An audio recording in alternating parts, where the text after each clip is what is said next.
시작하도록 하겠습니다.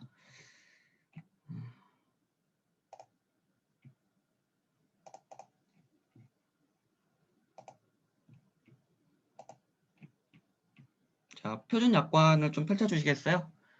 이제 제일 앞에 오늘 1조부터 시작을 할 거예요. 표준 약관을 펼쳐주시고요. 오늘은 어렵지 않습니다. 어려운 거는 사실 계약 전 알리루무, 계약 후 알리루무 이 개념이 가장 어렵고, 그리고 오늘 하는 거는 그렇게 막 어렵고 막 복잡하고 그런 거 없어요. 그냥 제가 그 설명드리는 거, 그리고 실무에서는 이게 이렇게 되고 있습니다 라는 거, 이런 거를 좀 추가해서 제가 좀 잘하고 여러분들한테 도움이 되는 거는 실무적인 이야기죠. 뭐 누구나 약관 규정은 읽고 이게 중요합니다, 이게 안 중요합니다 라는 거는 어떤 강사님들도 다 할 수 있어요. 근데 제가 가지고 있는 특별함은 사실 실무적인 부분이거든요. 저는 모든 실무를 다 했었고 지금 하고 있고요. 그래서 실무 이야기를 좀 드리는 거는 여러분들이 이해하기 쉽도록 이 조항을 했을 때 딱 제가 했던 실무 이야기가 떠오르면 암기하기가 되게 편해져요. 그래서 제가 실무 얘기를 하는 거고, 저도 그 의학이론이 가장 저한테 그 전략 과목이었거든요. 의학이론이 항상 점수가 높았는데 3부 실무자임에도 불구하고 의학이론이 가장 점수가 항상 높았는데, 그 이유가 뭐냐면 제가 의학이론만 유일하게 강의를 들었어요. 근데 그 강사님이 그 되게 쉽게 풀어서 이야기를 해주더라고요. 그런 이야기들을 어떻게 아프고 이런 이야기를. 그러니까 그게 보험 그 시험 공부할 때 4년 내내 머릿속에 남아있더라고요. 그래서 되게 그 뭐라고 해야 될까, 되게 쉬운 느낌이었어요. 어렵지 않은 느낌이었어요. 되게 풀어서 이야기를, 뭐 제가 간호사일 때 어떻게 했다 뭐 이런 이야기를 하니까 그 이야기가 아직도 저는 남아있습니다, 머릿속에. 뭐 몇 년이 지났는데도. 그래서 그런 거가 제가 착안해서 여러분들한테 이렇게 드린다고, 이렇게 설명을 드린다고 생각해 주시면 될 것 같아요. 이거에 대한 또 피드백이 있으면 또 해주시면 제가 또 감안하겠습니다. 자, 1조부터 볼게요. 표준약관 1조를 펴주세요. 다 펴셨죠? 자, 목적. 자, 1조 목적. 그 모든 그 보험 모든 법은 자 1조의 목적이 나옵니다. 제가 법대를 나와서 그러는데 그 목적 이렇게 비슷한 이런 왜 이거를 했는지에 대한 그 목적이 나오는데, 제가 했던 이야기예요. 이게 1조 목적이 우리 삼보험 가입하는 이유가 개인이 아프고 다친 거를 대비해서 가입한다. 여러분들도 그거를 대비하기 위해서 개인 보험을 가입하잖아요. 그 이야기가 1조 목적에 나왔습니다. 뭐 물론 중요한 내용은 아니에요. 이게 뭐 암기하거나 그런 내용은 아니고, 삼보험이 그냥 이런 거다라는 거. 조금 그러니까 여기 삼보험 전문 용어로 뭐 적혀 있긴 해요. 뭐 보험 계약은 보험 계약자와 보험회사 사이에 피보험자의 질병이나 상해에 대한 위험을 보장하기 위해서 체결합니다. 이렇게 이야기를 하고 있고, 그리고 제가 그 할아버지 그리고 손자, 그다음에 그 이야기 들었죠. 그거랑 대비해서 적용을 해보면 어렵지 않을 거예요. 할아버지가 손자가 너무 이쁘니까 100만 원짜리 보험 계약 3보험을 가입해 준다. 여기서 보험 계약은 이제 100만 원짜리 계약일 거고, 보험 계약자는 할아버지고, 보험회사는 가입하는 보험회사고, 피보험자는 손자, 그리고 수익자는 엄마가 되겠죠. 엄마 아빠가 되겠죠. 그래서 이렇게 목적이 넘어가고요. 제 2조 용어의 정의 볼게요. 용어가 어렵죠. 여러분들 공부하면서 가장 힘든 게 용어 정리죠. 뭐 계약자, 피보험자 이런 거 못 접해보신 분들이 대부분이잖아요. 공부 시작할 때. 그래서 용어가 되게 어려운 것 같아요. 근데 용어가 어느 정도 정리가 좀 되면 공부가 조금 더 쉬워지지 않을까라고 생각을 하고요. 그 용어를 본인만의 쉬운, 뭐 저같이 스토리를 이렇게 만들어서 한다던가, 아니면은 뭐 쉽게 본인만의 생각하는 그렇게 이해하기 쉬운 것들로 하면은 어렵지가 않습니다. 그리고 익숙하지가 않아서 그래요. 익숙하지 않아서 그런 거고, 실무를 하다 보면 저는 뭐 용어 같은 거는 이제 어려운 게 없는데 여러분들은 어렵죠. 그래서 반복 계속 이제 접하다 보면, 계속 보다 보면 이게 친해지실 거예요. 친숙한 단어가 되실 거예요. 그래서 나중에 이제 여러분들이 누군가가 보험 가입 물어보면 아, 그 피보험자가 이렇게 말할 거예요. 나도 모르게. 그래서 용어의 정의 한번 읽어보시면 됩니다. 내용이 이것도 사실 뭐 시험에 나오는 건 아니고 당연히 알아야 되는 내용이에요. 이거는 뭐 암기하거나 뭐 그런 건 아니고 뭐 암기를 안 하더라도 알고는 있어야 되는 내용이죠. 그리고 조금 제가 말씀을 좀 드리고 싶은 거는 그 2번에 2호에 보면은 지급사유 관련 용어 있어요. 여기에 상해, 가, 목의 상해 이렇게 나와 있는데 상해 부분에 이제 뒤에 보면은 그 신체 의족, 의안, 의치, 신체 보조군은 제외하나 인공장기나 부분 의치 등 신체에 이식되어 그 기능을 대신한 경우에는 포함합니다. 이렇게 되어 있어요. 이 말이 조금 헷갈릴 수는 있는데 탈부착 가능한 거. 그 예를 들어서 이제 다리가 절단되신 분이 의족을 사용하시잖아요. 근데 그 의족이 부서진다고 해서 그 의족을 보상하는 건 아니잖아요. 그 산보험에서. 뭐 물론 이제 그 책임근제로 넘어가면 좀 다른 이야기가 되겠지만 책임근제에서는 그런 것도 이제 당연히 누군가 불법 행위를 하면 보상 뭐 일상배상 책임이라든지 이런 거에서 보상을 해야겠지만 우리 산보험에서는 이런 거는 보상을 안 한다 이거예요. 그리고 보상을 하는 거가 뭐냐면 탈부착이 불가능한 것은 보상을 해요. 상해에서 보상을 합니다. 탈부착이 못하는 거, 뭐 신장 이식, 그러니까 뭐 이식한다거나 뭐 의치, 그러니까 임플란트. 저희 많이 들어오는 게 이제 사실 이빨이 깨져가지고 제가 보험 청구가 좀 많이 되거든요. 뭐 물론 요즘에 가입하는 골절 진단비는 치아 파절에 대해서 보상이 안 되지만 그 상해인 경우에는 그 골절 진단비가 보상이 돼요. 근데 그 이빨을 씌우거나 뭐 이빨에 뭐 치료가 되어 있다 해서 저희가 그 이빨을 보상을 골절 진단비를 안 해드리지는 않아요. 예를 들어서 그런 거를 안 해드리진 않아요. 근데 요즘에 보험 가입한 거는 치아 파절은 보상이 안 되는데 옛날 보험에서는 그런 거라고 하더라도 저희가 보상을 좀 하고 있어요. 그 여러분 옛날 보험 계약 갖고 계신 분들 혹시라도 그 치아 파절, 그러니까 이빨이 깨졌다 이런 거 있으면 보험 청구 한번 해보세요. 그 골절 진단비 받을 수도 있습니다. 옛날에는 치아 파절은 골절 진단비 제외합니다 이런 규정이 없어요. 그래서 보상 받을 수 있으니 한번 청구 한번 해보시고요. 그리고 뭐 아래 이야기들은 한번 읽어보면 돼요. 뭐 읽어보시면 될 것 같고 그리고 4호 한번 볼게요. 4호 좀 헷갈릴 수 있는 것만 제가 말씀드릴게요. 4호 영업일이라고 나왔어요. 영업일. 우리 보면은 3영업일, 뭐 30영업일 뭐 이런 식으로 그 영업일이라고 나온 게 있고 그냥 우리가 약관 규정에 보면 뭐 한 달 아니면은 뭐 30일 이렇게 나온 게 있잖아요.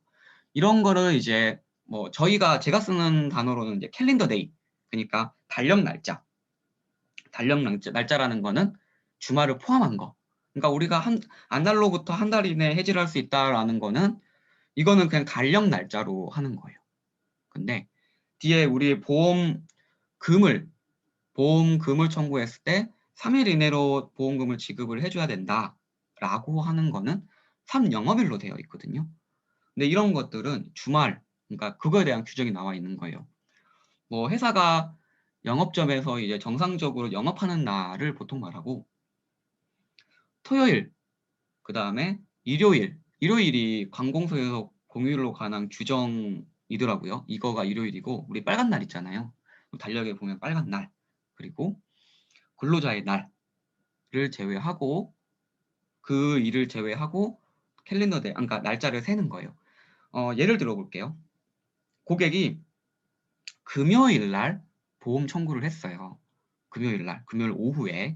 그러면 우리가 3영업일 이내로 보험금을 준다고 하잖아요. 근데 우리 민법에서는 그거 있죠. 초입 불산입 있잖아요. 첫날은 가산 안 하는 거. 그래서 그 금요일은 0일이에요. 실무적으로 0일이고 그 다음에 토요일, 일요일은 안 세죠. 그리고 월요일이 1영업일, 화요일이 2영업일, 그 다음에 수요일이 3영업일 이렇게 됩니다. 그 다음에 그 목요일 4일째부터는 이자를 줘야 돼요.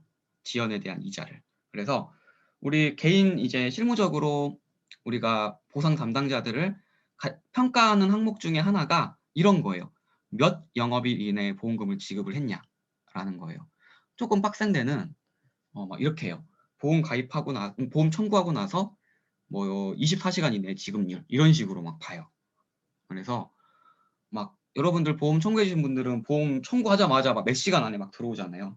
그게 다 그러니까 보상 담당자들을 쥐어짜가지고 빨리빨리 막 돈을 주라고 막 해가지고 막 그렇게 나오는 거고. 그리고 이런 걸로 마케팅을 하죠. 보험회사가 우리 보험회사는 보험을 청구하면 96%는 96%는 1일 이내에 드립니다. 이렇게 마케팅을 하고요. 그리고 좀 그나마 그러니까 제가 하는 담당 업무는 너무 업무가 어렵다 보니까 이렇게까지는 압박이 없는데 우리 보상 관련해서는 모든 보상이 다 보험회사에서 이루어지는 게 아니에요, 여러분. 보험회사가 보상 관련해서 외주를 정말 많이 줍니다. 외주를 정말 많이 주고요. 그 외주 회사가 이제 그 손해사정 회사예요. 손해사정. 무슨 손해사정 이렇게. 여기로 보통 정말 많이 줘요. 정말 많이 주는데 그 회사 직원들이 조금 평가를 받는 거에 있어서 빨리 지급하냐, 빨리 덜 지급하냐 이런 게 조금 있죠. 그래서 영업일에 대한 거 여러분들이 조금 알고 가시면 좀 이해하실 때, 이 영업일이 이거는 빨간 날은 빠지는구나. 이게 빠져가지고 초일은 0일이구나. 이런 거 알고 가셨으면 좋겠습니다. 그리고 3조 볼게요. 이제 3조.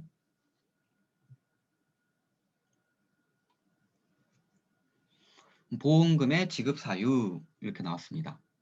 이건 뭐 당연한 거를 당연하게 사실은 적어놨어요. 그래서 이런 것도 문제가 나오지는 않을 겁니다. 그래서 암기하실 필요는 없고 뭐 사망했을 때는 사망보험금이 나오는 거고 그리고 후유장애 진단을 받았을 경우에는 후유장애 보험금이 나오는 거고요. 그리고 질병 또는 상해로 입원 또는 요양 수술 받았을 경우에는 그거에 관련된 입원 보험금, 수술 보험금, 그다음에 간병 보험금 나온다는 거를 이제 보험금 지급 사유 3조에 규정을 하고 있고 그래서 1, 2, 3조 같은 경우에는 이거 제가 여기를 띄워놔야 되는데 1, 2, 3조 같은 경우에는 중요한 사항이 아닙니다.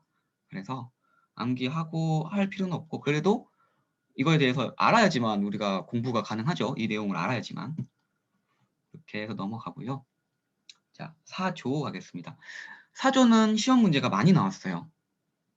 보험금 지급에 관한 세부 규정. 그러니까 보험금 지급을 할 때 세부적으로 어떻게 규정하는 거에 대한 내용은 중요하죠. 보험금 지급 관련된 문제이기 때문에. 그래서 이거는 문제가 많이 나왔는데 그 뒤에 제가 볼게요. 문제는 좀 몰아서 제가 차분하게 보도록 하겠습니다.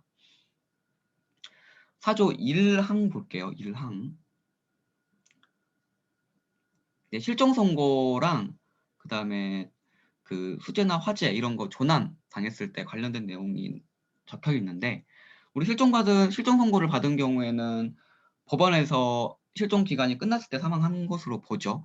이게 특별 실종 아니고 일반 실종 같은 경우에는 제가 5년으로 알고 있는데 혹시 개정됐나요? 5년으로 알고 있습니다. 일반 실종 같은 경우에. 근데 만약에 살아서 돌아오면 어떡할까요? 실무적으로. 이분이 5년 동안 실종돼가지고 사망보험금을 줬어. 근데 살아서 돌아왔어. 이렇게 될 경우에 어떻게 될까요?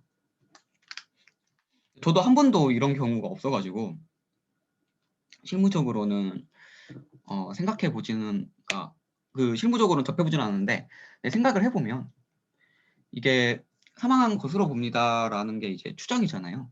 근데 추정에 대한 반증이 있을 경우에는 이게 회복이 돼야 되는 거라서 아마 원래 원칙적으로는 지급했던 사망보험금도 회수가 돼야 되겠죠. 회수가 돼야 되고 뭐 부당 이득 반환을 청구를 하겠죠. 보험회사가 그 소송을 제기해서 아마 그렇게 될 것 같습니다. 그리고 특별사망 같은 경우에는 이제 관공서에서 이제 가족관계 등록부에 기재된 사망 연월일을 기준으로 합니다. 이거는 이제 시험 문제에 정확하게 나왔기 때문에 뭐 암기하거나 그러실 필요는 없습니다. 그냥 알고 있는 정도로만 제가 알고 있으라고 한 거는 암기 안 해도 돼요. 제가 알고 있으면 됩니다라고만. 근데 그 시험 문제가 만약에 적용이 돼서 나올 수가 있기 때문에 대략적으로 눈으로 우리가 한번 그 회독하잖아요. 빠르게 회독을 할 때 머릿속으로 그냥 한번 이렇게 딱 스쳐 지나가서 아 이런 개념이지라는 거는 알아야 된다는 거예요. 뭐 쓰는 거는 못하더라도. 자 그렇게 해서 넘어가고 2항 볼게요. 2항.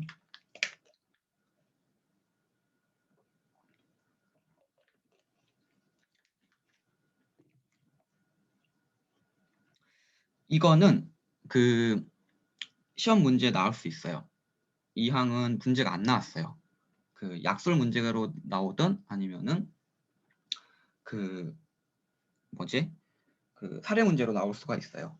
근데 여기서 나오는 이제 호스피스 완화 의료 및 음종 과정에 있는 환자의 연명의 결정에 관한 법률에 따른 이제 그러니까 이 사람이 뇌사 상태이거나 이제 다시 깨어날 확률이 없는 분들은 연명 치료를 중단을 하잖아요.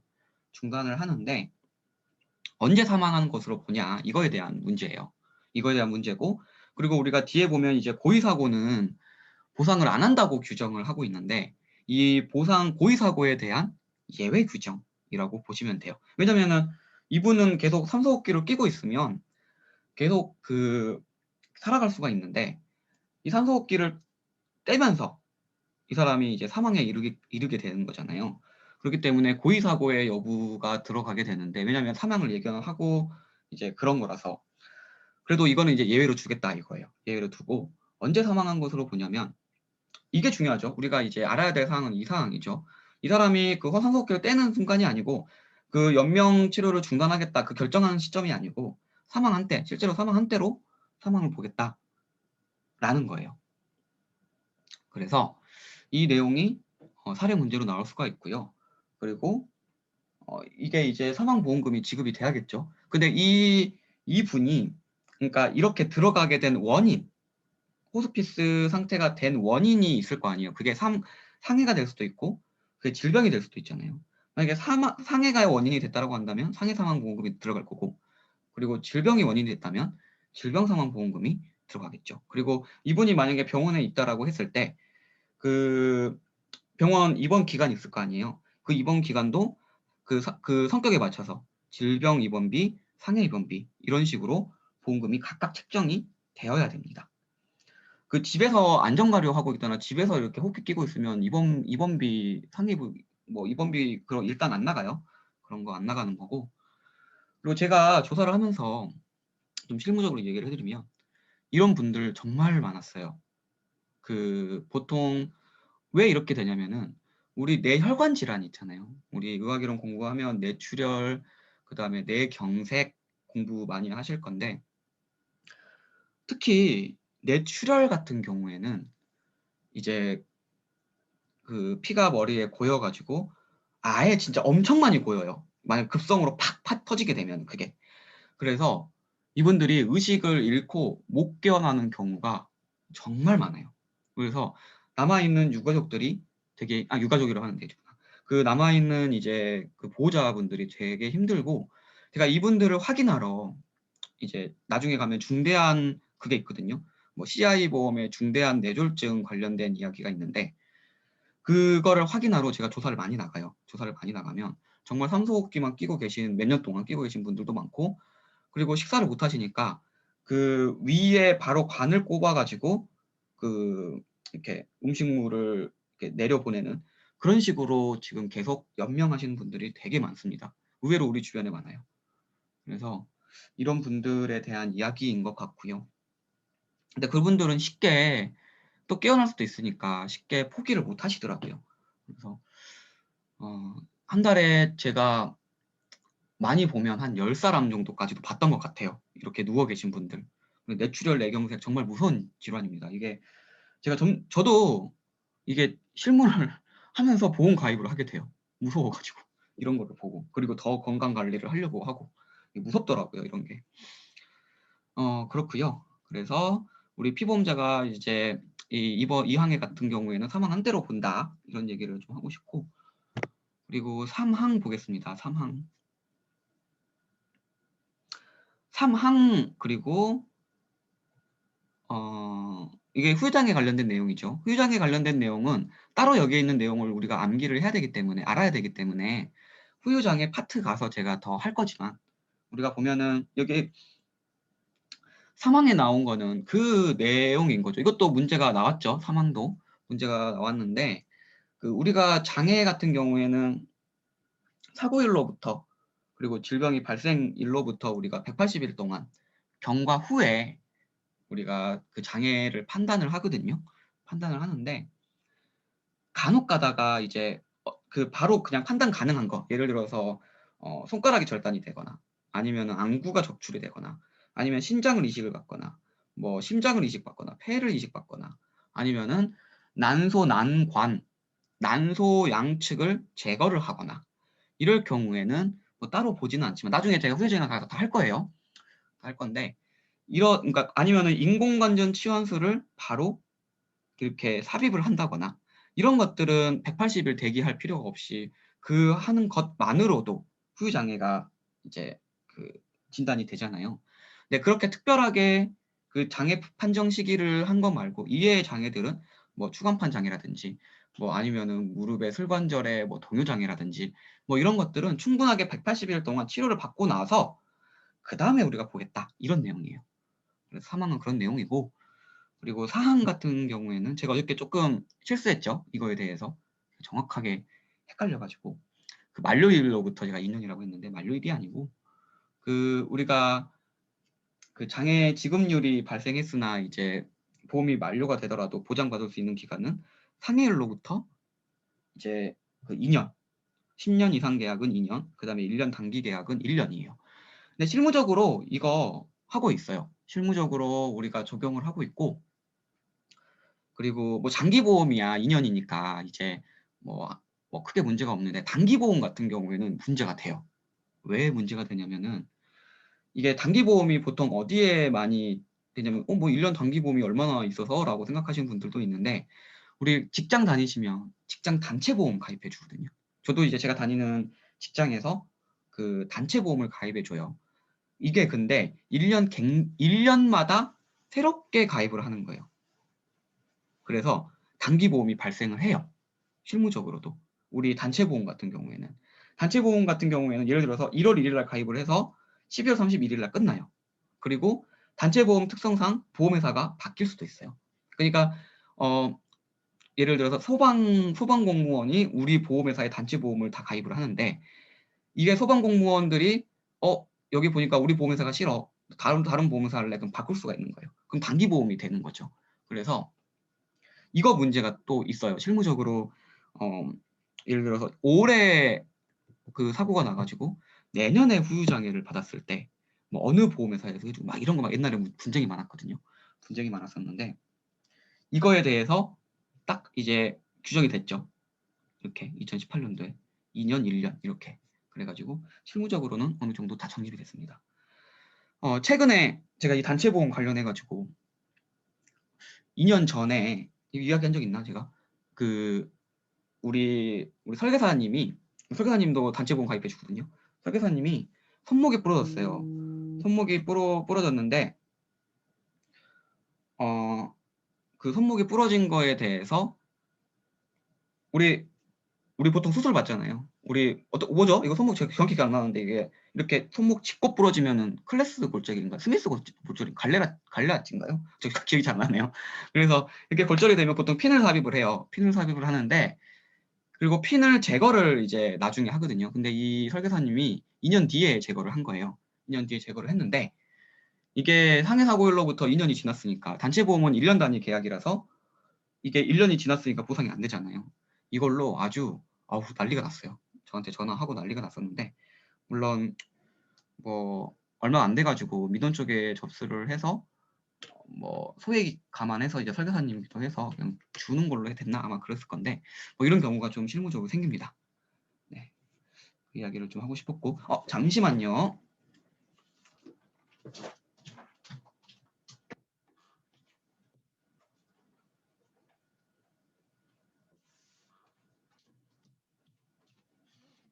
죄송합니다. 다시 시작할게요. 됐습니다. 그래서 이야기를 계속 할게요.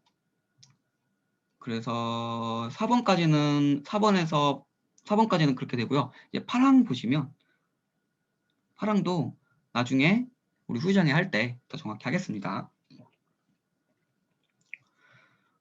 그리고 구항 보겠습니다. 구항은 문제가 나왔어요. 이제 보험회사와 보험회사와 수익자가 이제 보험금 관련돼 가지고 분쟁이 발생을 했을 때, 이거는 이제 제3자를 정해 가지고 의료 자문을 보낼 수 있다, 이런 내용이에요. 근데 이거는 한번 2017년도에 기출이 됐고, 실무적으로 의료 자문, 우리가 이제 이 구항에 대한 거가 간단하게 말하면 의료 자문이라고 해요. 실무적인 이제 용어는. 근데 제3자에게 이런 거를 보내는 건데, 그 의료 자문은 실무적으로 많이 가요. 정말 많이 갑니다. 진짜로 분쟁이 정말 많이 돼요. 어디서 분쟁이 가장 많이 될 것 같아요? 후유장애. 후유장애에서 분쟁이 정말 많이 됩니다.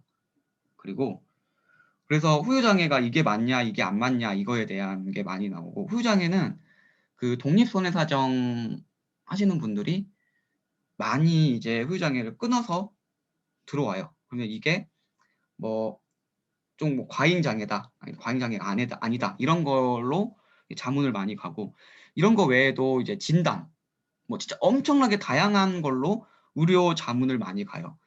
의료 자문을 많이 가고, 의료 자문이 어떻게 진행이 좀 되냐면은, 간단히 이야기를 좀 드리면은, 보통 손해사정, 우리 조사 쪽에서 의료 자문이 진행이 되고, 조사는 이제 조사 담당자들이 이제 고객한테, 이제 피보험자한테 가가지고 의료 자문 진행한다는 동의서가 꼭 필요해요. 동의를 해서 그분의 의무 기록을 다 발급을 받아가지고 이거를 병원으로 보내요.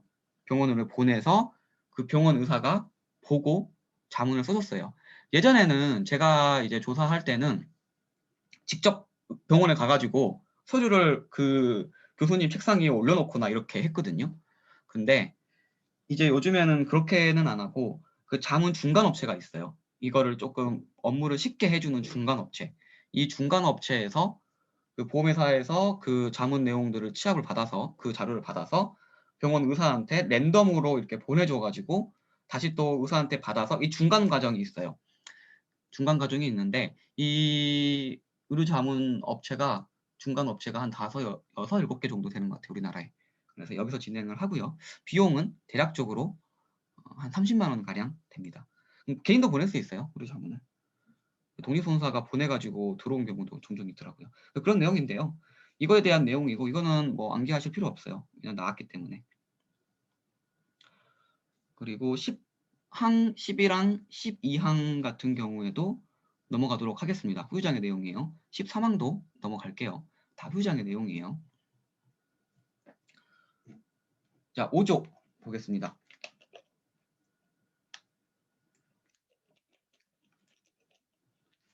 5조는 진짜 중요하죠. 5조는 정말 중요한 내용이에요. 그래서 사례 문제로 나왔어요. 사례 문제 2019년도, 20년도에 나와서 그 뒤에 자세하게 더 볼 거예요. 제가 사례 문제를 풀면서. 그 내용을 좀 보면은, 피보험자가 고의로 자신을 해친 경우, 제1항에 해친 경우에는 보험금이 당연히 안 나가죠. 내가 나를 해쳤는데 막 그런 거 있죠. 일부러 내가 막 손가락 자르거나 막 일부러 막 뭔가 고의 사고를 내는 거. 근데 이런 거 잡기 실무적으로 되게 힘들어요. 경미한 거는. 진짜. 뭐 본인이 넘어졌다고 하는데 뭐 확인할 수 있는 방법이 없어요. 솔직히 말하면. 뭐 그러신 분들 가발 청구 되게 많거든요. 정말 1년에 3번씩 넘어지시는 분들이 있어요. 3번씩 넘어져서 30일씩 입원하시는 분들이 있거든요.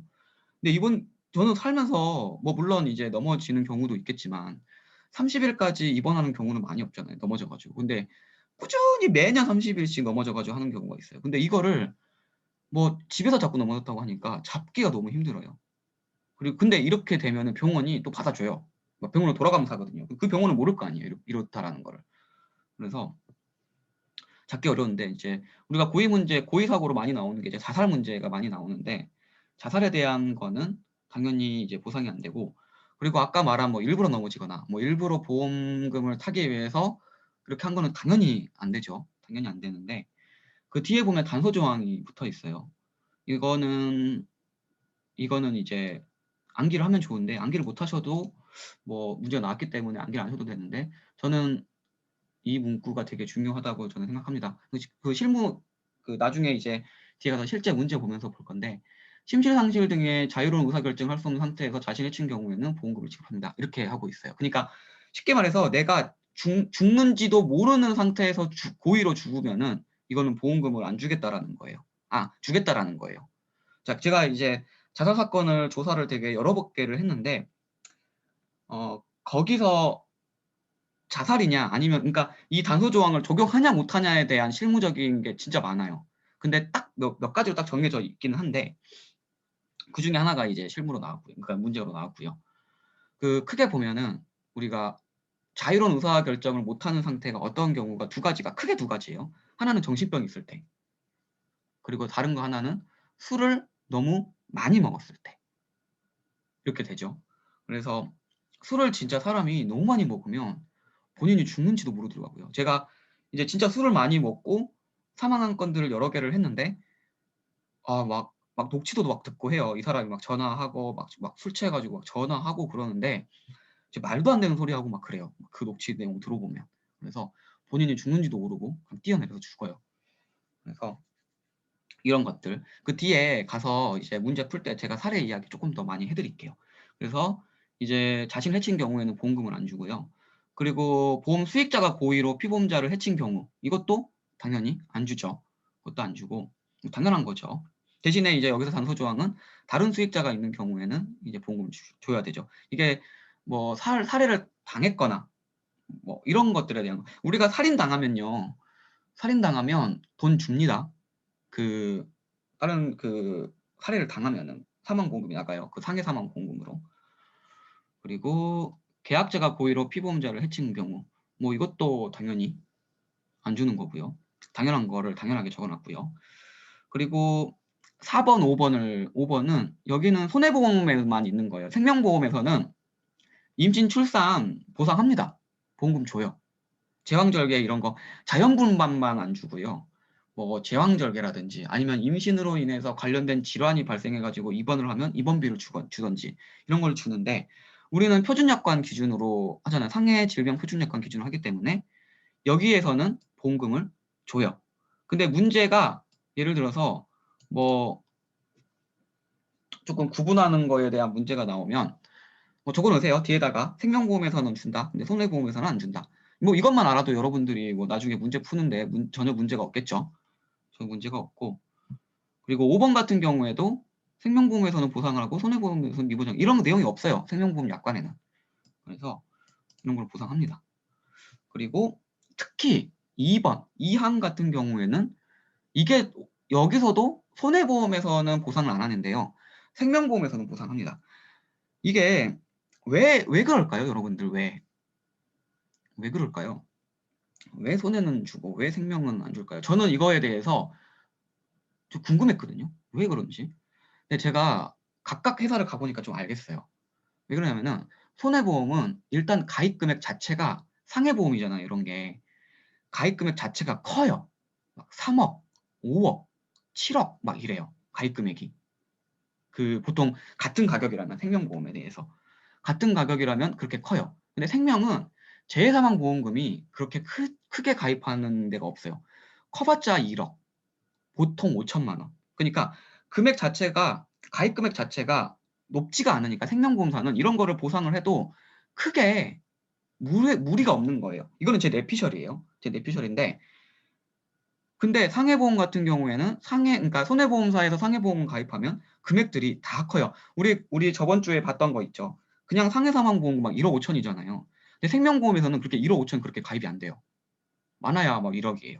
그러니까 이런 것들에 대한 더 세부적인 금액이 크다 보니까 세부적인 규정, 그러니까 정말 위험도가 높은 거는 보상을 안 하는 것 같아요.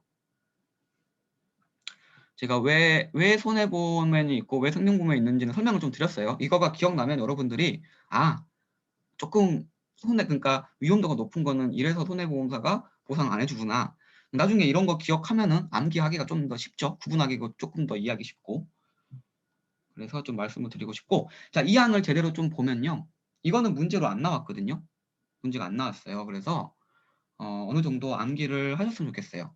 암기를 하셨으면 좋겠고, 그리고 이 내용이 문제로 나올 수가 있어요. 나올 수가 있고, 좀 제가 이제 외웠던 방법 예전에 생각나서 그 하나 좀 말씀드리자면, 우리 2호에 모터보트 있잖아요. 모터보트. 자동차, 오토바이 이거 있잖아요.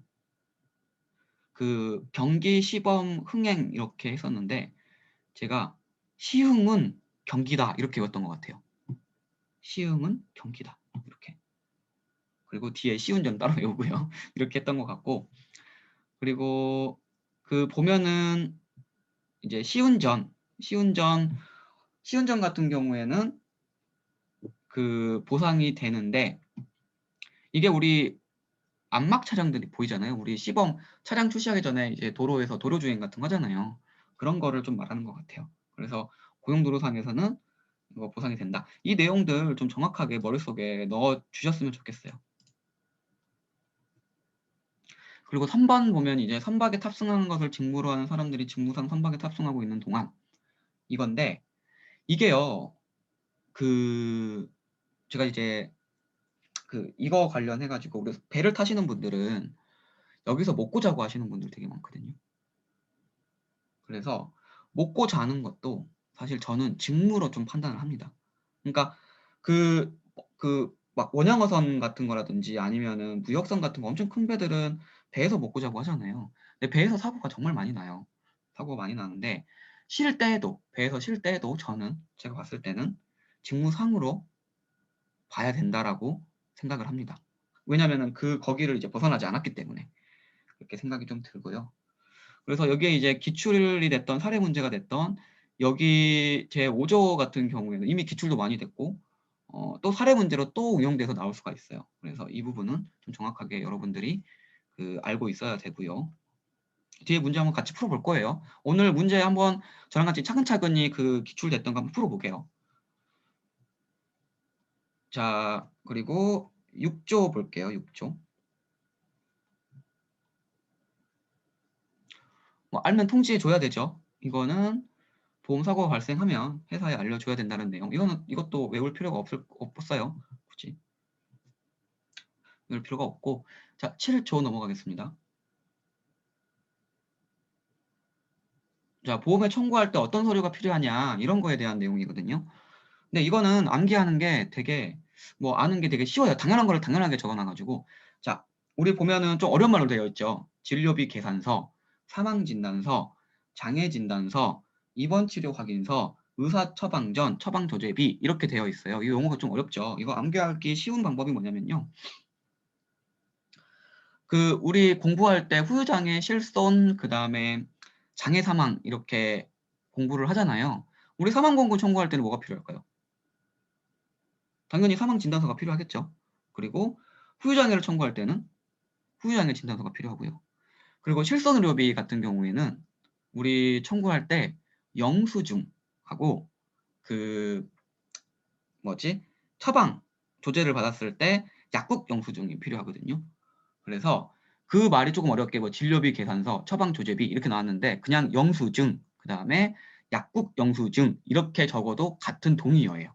그렇게 적어도 돼요. 그리고 입원 치료 확인서, 이거는 이제 입원에 관련해서 며칠 입원했냐 이건데 입원 사실 확인서, 입원 치료 확인서 다 같은 말입니다. 그래서 조금 내가 우리 선보험에서 가장 대표적인 거가 청구할 때 뭐가 필요하지라고 생각하고 암기하시면 되고요. 어렵지 않아요.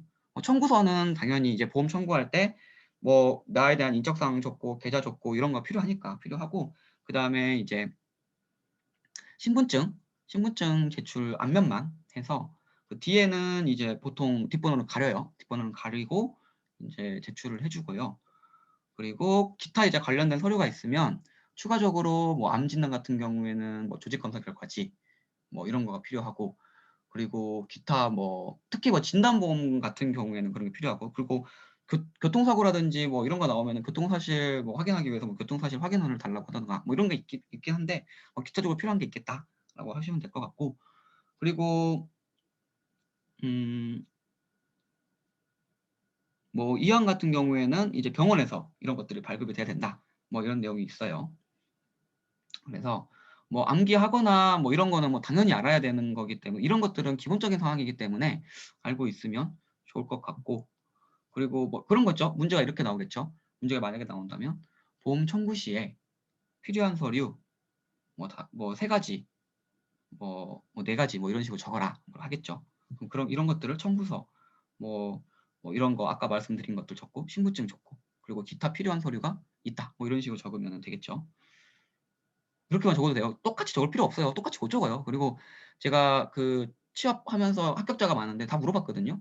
뭐 다 똑같이 적었냐 이런 거 물어봤는데 저도 그렇겠지만 똑같이 적어서 합격한 사람 아무도 없어요. 다 이제 자기만의 이제 스타일로 적어가지고 합격을 한 거라서 여러분들이 이거를 무조건 똑같이 적어야 되나요? 이런 거에 대한 강박관념이 가지고 계실 필요는 없어요. 그 내용이 맞으면 되는 거라서. 그리고 보험금 지급 절차 볼게요. 8조. 우리 보험금 같은 경우에는 아까 설명을 했는데 3영업일 이내에 보험금을 지급을 하죠. 제가 영업일에 관련된 거는 아까 설명을 좀 해드렸어요. 그리고 2항 볼게요. 2항. 1항은 이제 그 쉽게 말해서 서면 지급, 그리고 2항 같은 경우에는 조사 진행한 거라고 생각하시면 돼요.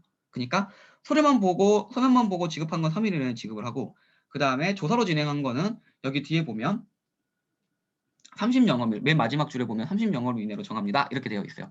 근데 이 내용이 조사 옆에 보면 지급 사유를 조사 확인이 위해서는 뭐 이런 내용이 나와 있는데, 뭐 이렇게 가지급금 해가지고 보험금을 지급하거나 실무적으로 이렇게 하지는 않아요. 뒤에 내용에 대해서. 다만 문자는 갑니다. 문자로는 가고 이런 거를 청구할 수 있다라고 이렇게 통보를 하는 것 같아요. 근데 실질적으로 가지급금을 주거나 뭐 이렇게 하지는 않습니다. 그렇게 하지는 않고요.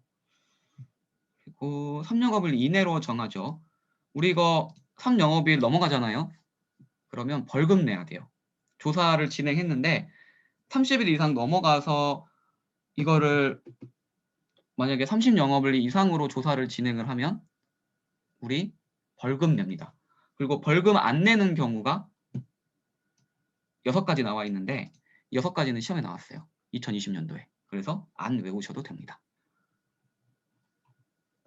그런 거만 알고 있으면 되고요. 그리고 3항 볼게요. 3항. 3항 같은 경우에는 이것도 뭐 지급이 늦어지면은 확실하게 확정된 지급금. 그러니까 우리가 조사를 진행을 만약에 하게 되잖아요. 조사를 진행하게 되면 그 보험금 지급 사유가 확인돼야 될 게 있잖아요. 여러 가지 특약들이 여러 가지가 있어요. 예를 들어서 암진단비가 있고 뭐 입원 일당이 있고 뭐 여러 가지가 있는데 입원 일당 같은 경우에는 그냥 지급해도 상관이 없어요. 왜냐면은 입원비 같은 경우 입원하면은 그냥 지급하는 거니까. 그러니까 확정적인 거는 미리 지급해도 된다. 이런 거에 대한 내용이 3항에 나왔습니다. 청구가 꼭 하나만 되는 게 아니에요. 보험 청구를 하면은 여러 가지가 청구되잖아요. 그 여러 가지 중에서 확정적인 거는 미리 지급할 수 있다. 이렇게 한 거예요. 그게 이제 꼭 장애뿐만 아니라 이제 다른 이제 청구 보험금에 대한 내용도 동일하게 진행이 됩니다. 그리고 사항 볼게요.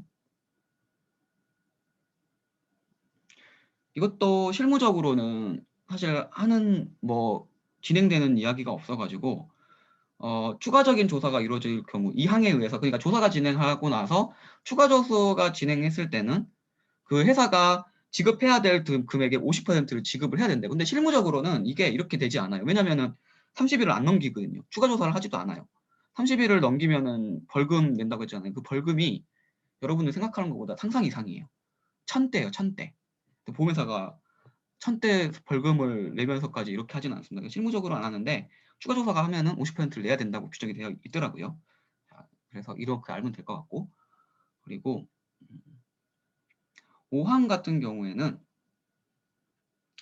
뭐 이자를 내야 된다라는 거예요. 이자를 당연히 이제 넘어가게 되면 그 이자를 내야 되고,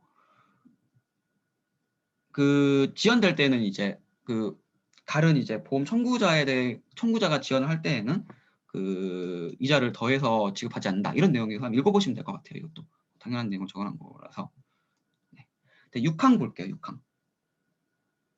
6항 같은 경우에는 무슨 말이냐면요. 그 조사를 요청을 하면 조사에 동의를 해야 된다라는 거예요. 고객이. 동의를 해줘야 된다라는 내용이에요. 근데 만약에 동의를 안 하게 되면 어떻게 될까요? 보험금이 지급유예가 돼요. 지급유예. 그러니까 보험금을 지급을 해야 될지 지급을 안 해야 될지에 대해서 결정이 안 된 상태예요. 확인이 안 된 상태예요. 이럴 때에는 그 아까 말한 그 이자 같은 경우에는 안 나가게 됩니다. 왜냐면은 보험회사는 빠르게 뭔가 조사를 통해 가지고 보험금 지급 사유를 확인하려고 하는데 나는 조사를 안 받을 거야. 나 조사하기 싫어. 근데 조사를 안 받는 이유가 사유가 정말 다양하죠. 요즘에는 코로나 때문에 조사를 많이 안 하거든요. 왜냐면 조사를 하면 대면 조사를 해야 되는데 그 코로나가 무서워가지고 사람들 잘 안 만나다 보니까 잘 이거를 안 하더라고요. 그래서 그 조사에 대한 내용이에요. 그래서 이 조사를 동의를 해야 되고 정당한 사유가 이제 안 하면은 뭐 이자도 지급이 안 되고 그다음에 보험금도 지급이 안 돼요. 실무적으로는. 근데 그 조사가 필요 없는 부분 있잖아요. 여러 가지 청구항 중에서 조사가 필요 없이 그냥 지급해도 되는 부분은 지급할 수 있습니다. 네, 그거는 지급을 해요. 근데 조사가 필요한 부분은 지급을 안 해요.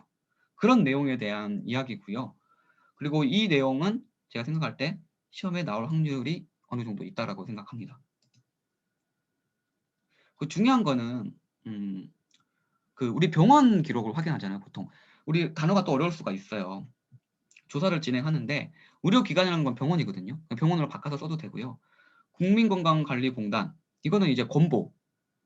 그다음에 경찰서 이건 우리가 사망사고가 되거나 이럴 때는 이제 경찰 서류로 확인하기 때문에 여기서 이제 이 기관에 대해서 조사를 하는 거에 대해서 동의를 받아야 된다. 어렵지 않죠? 우리 병원은 당연히 확인해야죠. 조사를 하면은. 그 다음에 경찰서 해야죠. 우리 교통사고 같은 거 나거나 사망사고 같은 거 났을 때. 그 다음에 건강보험관리공단 같은 경우에는 우리 요양급여, 그러니까 실손에 가면 이제 요양급여 같은 거 있잖아요.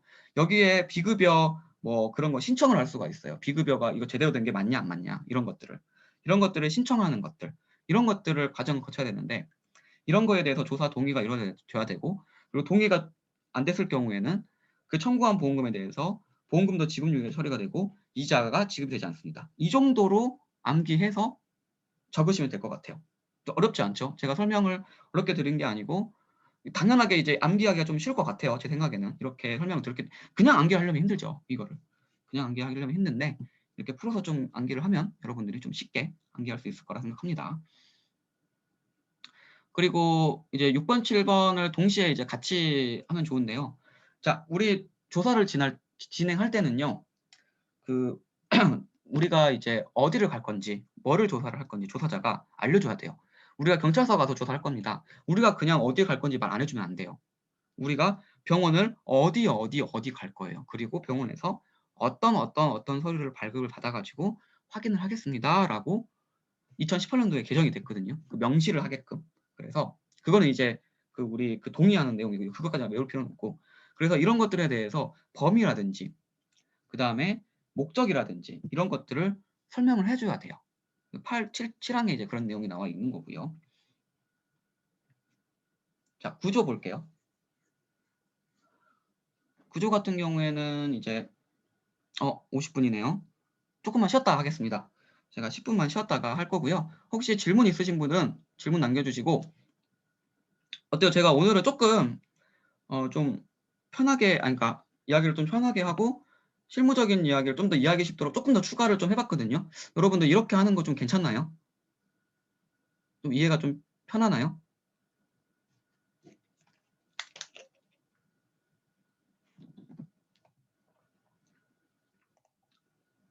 뭐 그래요? 감사합니다. 항상 이렇게 잘 써주시는 분들이 계셔가지고 저는 제가 좀 강점이 그런 거 아닐까요? 아무래도 실무를 오랫동안 했다 보니까 이거에 대해서 좀 알기 쉽게 풀어서 이야기하는 게 생각해보면 제가 강점이더라고요. 그래서 여러분들이 좀 암기가 좀 쉽도록 하는 거.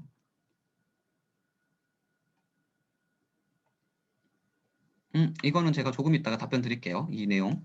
이것도 되게 재밌어요. 이 내용. 진짜 좋은 거 물어보고 혹시 실무자세요?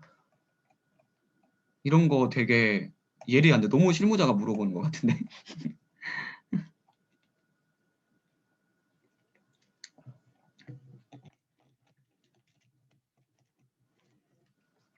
갔다 올게요.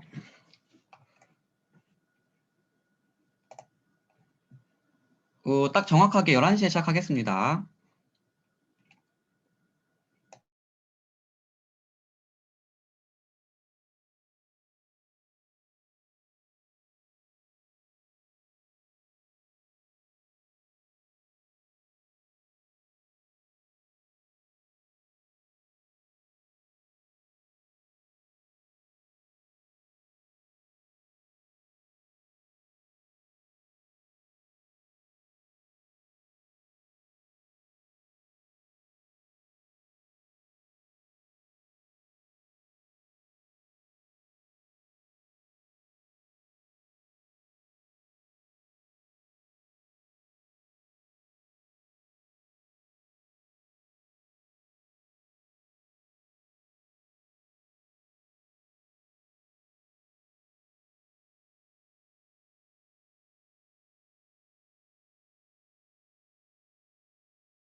화장실 저는 갔다 왔습니다.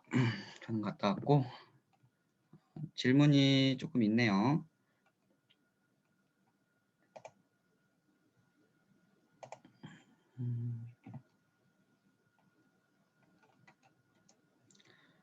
일단 원성님이 궁금해하시는 것부터 이야기를 좀 하면요.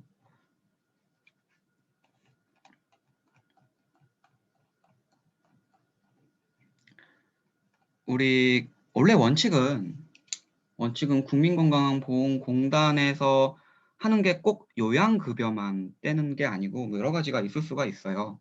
그래서 여러 가지 있는 거에 의해서 이제 동의를 해줘야 된다라는 내용인데 이거를 무조건 가지고 와라 강제사항은 아니에요. 그래서 실무적으로 저희가 요양급여 내역서 같은 경우에는 되게 민감하죠. 왜냐면은 건강보험관리공단 여기서도 민감하고 그거를 근거로 해서 저희가 막 면책을 시켜버리니까 막 건보한테 막 고객들이 항의를 막 해요. 뭐 하는 거냐고 막. 그러니까 건보가 아예 발급할 때 물어봐요.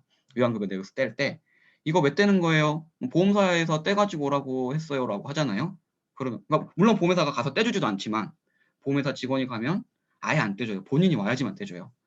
그리고 이거를 떼더라도 본인이 가서 떼더라도 보험회사에 제출할 거예요라고 하면은 막 안 떼주거나 아니면은 막 우리 이거 떼준다고 해서 우리한테 책임 묻지 말라고 막 확인서를 쓰거나 막 이런 식으로까지 해요.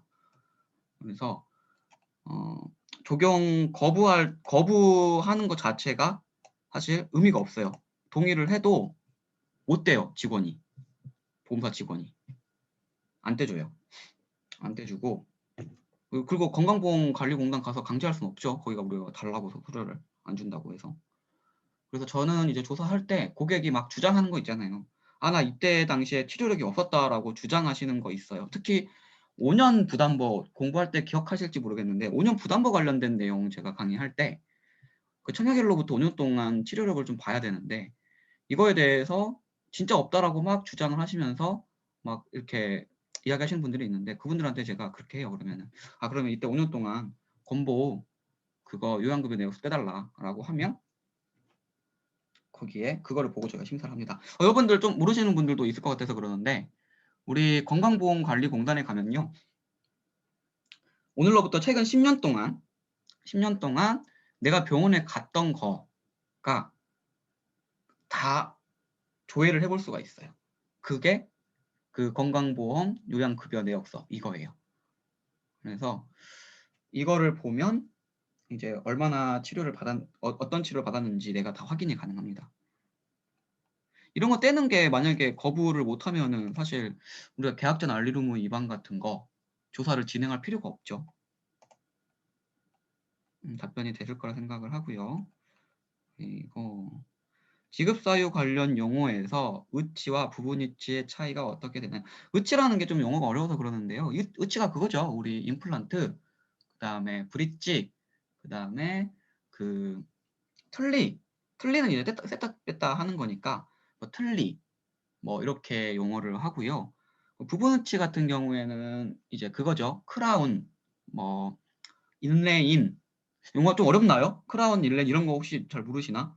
치과 치료하는 거거든요. 그러니까 임플란트 같은 경우에는 말 그대로 여러분들 아니까 딱 이빨을 씹는 거. 그 다음에 브릿지 같은 경우에는 양쪽에 이빨을 걸어서 가운데 그게 임플란트를 안 심고 그 위에 딱 띄어져 있는 상태. 그게 브릿지 상태고 그 다음에 뭐 틀니 같은 경우는 아실 거고요. 그 다음에 크라운은 아예 이빨을 다 씌우는 거. 그게 부분으로 씌운다고 보거든요. 그 다음에 일레이는 말 그대로 이렇게 부분적으로 이렇게 붙이는 거. 뭐 GI 충전해가지고 그것도 살짝 파내고 충전하는 거. 충전에 따라서 이제 좀 다르긴 한데 이런 것들. 아까 말한 세 가지 말고 나머지 것들은 부분 위치라고 생각하시면 될 것 같아요. 조사 진행을 할 때요. 원칙은요. 어느 병원에 무슨 과에 무슨 서류를 떼겠습니다까지 말을 해야 돼요. 그리고 그 대학병원 같은 경우에는 이런 거를 명시를 안 해주면 안 떼줍니다. 서류를. 과 적어라고 하고요. 그 다음에 무슨 서류 할 건지도 적어오라고 하고요. 다 근데 그거를 그 동의해주는 사람의 자필이 들어가야 돼요. 그래서 조사하기가 좀 빡세죠. 이런 거 받을 때 좀 빡세고. 근데 요즘에 좀 간단하게 뭐 사인하라고 하고 막 이렇게 하는데, 그렇다고 해서 모든 병원이 다 그렇게 하는 건 아니고 몇몇 대학 병원들만 그렇게 해요. 그러니까 대학병원 같은 경우에는 좀 이런 법을 준수를 잘 해야죠. 그래서 앞에 참고하시는 분이 제대로 안 돼 있으면 발급 안 해줘요. 서류를. 다시 고객 만나러 가야 돼요. 종신보험이 아닌 정기보험의 경우 이행을 정기보험 기간 이내 하려고 임의적으로 정할 수 있을 건데, 그러니까 봐봐요. 누워만 있으면요, 보험료만 계속 낼 수도 있고, 뭐 특약에 따라서 다르겠죠. 병원에 계속 누워 있으면 일당이 나갈 거 아니에요. 그리고 뭐 할 때마다 뭐 수술비도 나갈 거고. 오히려 보험회사가 이거 같은 경우에는요, 어, 이런 조항이 있어요. 그러니까 이렇게 상태가 안 좋았을, 그 종신보험 같은 경우는 문제가 뭐 명확하기 때문에 문제가 안 되지만, 정기보험 같은 경우에는 뭐 이거 유지해가지고 유리할 경우가 있고 유지 안 해서 불리하는 경우도 있잖아요. 그래서 임의적으로 정화도 상관없죠. 이렇게 규정을 하고 있으니까 그거에 따라서 뭐 그 보상을 해주면 될 것 같아요. 만약에 입원비가 예를 들어서 하루에 10만 원씩 가입이 되어 있다. 그럼 이분은 만약에 진짜로 보험금을 받는 게 목적이라고 한다면 연명치료를 계속 진행해도 될 거고, 만약에 뭐 사망보험금만 가입되어 있다라고 하면은 빨리 할 수도 있고. 근데 이거는 근데 사실 진짜 너무 유가족 너무 잔인한 질문이에요. 진짜 사람을 죽고 살리는 거에 대해서 뭔가 한다는 거는 너무 잔인한 거라서 저도 좀 그러네요. 네. 왜냐면은 내 가족이 뇌출에 있어가지고 누워 있는데 이제 치료 중단해야지 이렇게 하는 게 쉽게 결정할 수 있는 문제는 아니에요. 그리고 꼭 그거를 보험금 때문에 이거는 더더군다나 사실은 결정하기 힘든 문제죠. 실무적으로는 좀 그렇습니다. 제가 면담을 해보면 보험금 때문에 뭐 더 빨리 막 이렇게 하고 뭐 이렇게 하지는 않아요. 네. 계속 진행하겠습니다.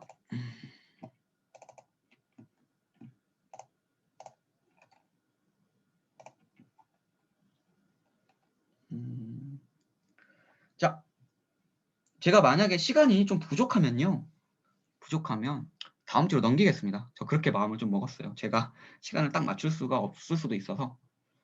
그래서 편하게 좀 들어주세요, 여러분들도. 자, 만기 환급금 같은 경우에는 보험이 끝났을 때 우리 만기 환급금 관련돼서 우리 저번 주에 정리 한번 했죠. 저번 주에 정리했었는데 보험 기간이 종료가 되면 만기 환급금은 수익자한테 지급을 하고요. 자 구조 보겠습니다. 다시 하겠습니다. 제 구조 볼게요. 구조. 만기 환급금의 지급 따라오시고 있나요? 제 구조예요. 자, 만기 환급금의 지급. 여기서 보면 이제 보험 기간이 종료가 되면 만기 환급금이 나오고, 원래 원칙적으로는 수익자한테 지급을 하는데요. 수익자를 지정 안 했을 경우에는 계약자한테 지급을 합니다. 그래서 이런 부분이 나와 있고, 그리고 3영업일 이내로 지급을 해야 되고요. 이자 관련된 내용은, 사망 이자 관련된 내용은 이렇게 된다.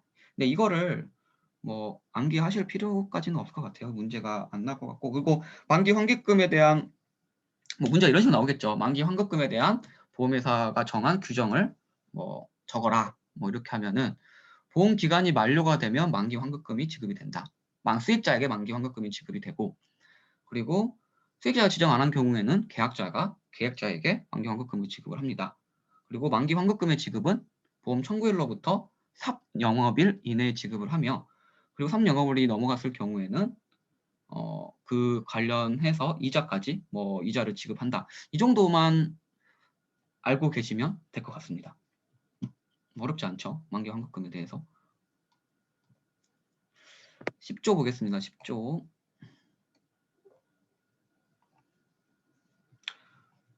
이거 일시금, 그러니까 보험금 받는 게 우리 진단비, 특히 이제 진단비 같은 경우에 그 2천만 원을 100만 원씩 나눠서 주는 경우도 있고요.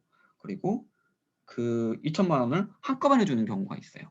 근데 이거는 아예 처음에 보험 가입할 때 그 분할해서 지급한다는 그런 특약이 있고 일시에 준다라는 특약이 있어요. 근데 이거를 내가 생각했을 때 분할해서 받고 싶으면 분할 신청을 해서 받으면 되고요. 일시에 받고 싶으면 일시에 받으시면 돼요. 근데 문제가 뭐냐면은 일시에 받는 게 문제가 돼요. 일시에 받는 게. 왜냐면은 이게 예를 들어서 100만 원씩 2년 동안 나누면은 2,400만 원이 나가잖아요. 근데 일시에 받으면 2,200 뭐 얼마 이렇게 돼요. 이게 왜 그러냐면은 그 이자를 공제를 하거든요. 그러니까 쉽게 말해서 보험사는 2,400만 원 그 달달이 이자가 있잖아요. 그 이자 그러니까 가지고 있으면서 운영을 해서 수익을 할 수가 있는데 그걸 한꺼번에 줘서 그걸 운영을 못 하는 거에 대한 이자를 미리 그 공제를 하는 거예요. 근데 이게 기간이 길면 길수록 어마어마하게 금액이 커져요. 그래서 고객들이 모르고 저 일시금으로 받을래요라고 해서 일시금 신청서를 딱 내요. 그런데 제가 그냥 그걸 확인 안 하고 그냥 네 알겠습니다 하고 일시금 체크하고 돈을 줬는데 예를 들어서 이 사람이 5년 동안 알아받는 거야.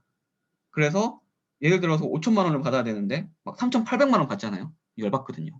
그래서 저는 그러니까 실무적으로는 전화를 해가지고 고객님 공제된 이자가 1,000만 원이거든요. 이거 진짜 이렇게 진행하실 거예요? 라고 물어봐요. 그러면 거의 열의 9은 놀라서 아니요. 일시금으로 받을래요? 이렇게 합니다. 그리고 이거에 대한 거는 언제든지 일시금으로 땡겨받을 수가 있어요. 어떤 시점에 있어서. 그리고 그 사망을 하게 되거나 중간에 이제 뭐가 종료가 되잖아요. 그럼 그때도 한꺼번에 받을 수가 있어요. 한꺼번에 땡겨서 줘요, 보험회사가. 그래서 그런 내용에 대한 이야기고요. 이런 거에 대한 규정에 대한 이야기고 그래서 보험금의 전부 또는 일부에 대하여 나누어 지급받거나 일시에 지급받는 방법으로 변경할 수 있습니다. 이 내용이에요. 실무적으로는 이렇게 되고 있습니다. 그래서 그 아래 보면 이제 이자에 대한 내용이거든요. 이자가 어떻게 된다. 그런 내용이 나오고요. 그렇죠. 일시금으로 지급하는 경우에는 이자를 공제한다는 거죠. 그리고 나눠서 지급하는 거에 대한 거는 더한 거고요. 만약에 원래는 한꺼번에 줘야 되는데 보험회사가 그걸 운영을 하잖아요. 그러니까 운영 수익이라고 보시면 돼요. 한꺼번에 만약에 초반에 보험금을 주면은 운영을 못하니까 이자를 공제를 하고요. 보험회사가 나눠서 주면은 원래는 일시금으로 줘야 되는데 나눠서 주면은 그 나눠서 준 나머지 금액을 운영할 수가 있잖아요. 그래서 그 이자를 쳐서 주는 거예요. 근데 나눠서 주는 경우는 거의 없어요. 나눠서 안 줘요. 그냥 한꺼번에 줘요. 그냥. 일시에 받는 것만 조금 있어요. 일시. 왜냐면은 그 아예 판매를 그렇게 해요. 연금 형식으로. 그러니까 진단비 예를 들어서 이런 거 우리 연금 복권 있잖아요. 우리 로또랑 연금 복권 다르잖아요. 그러니까 그 연금 복권을 일시에 받는다고 생각하시면 돼요. 있나요 혹시 연금 복권도 일시에 받는 게? 그건 잘 모르겠네요. 그럼 이자를 당연히 공제를 해야겠죠. 상식적으로 생각을 하더라도. 자, 11조 주소의 변경 통지. 자, 주소의 통지.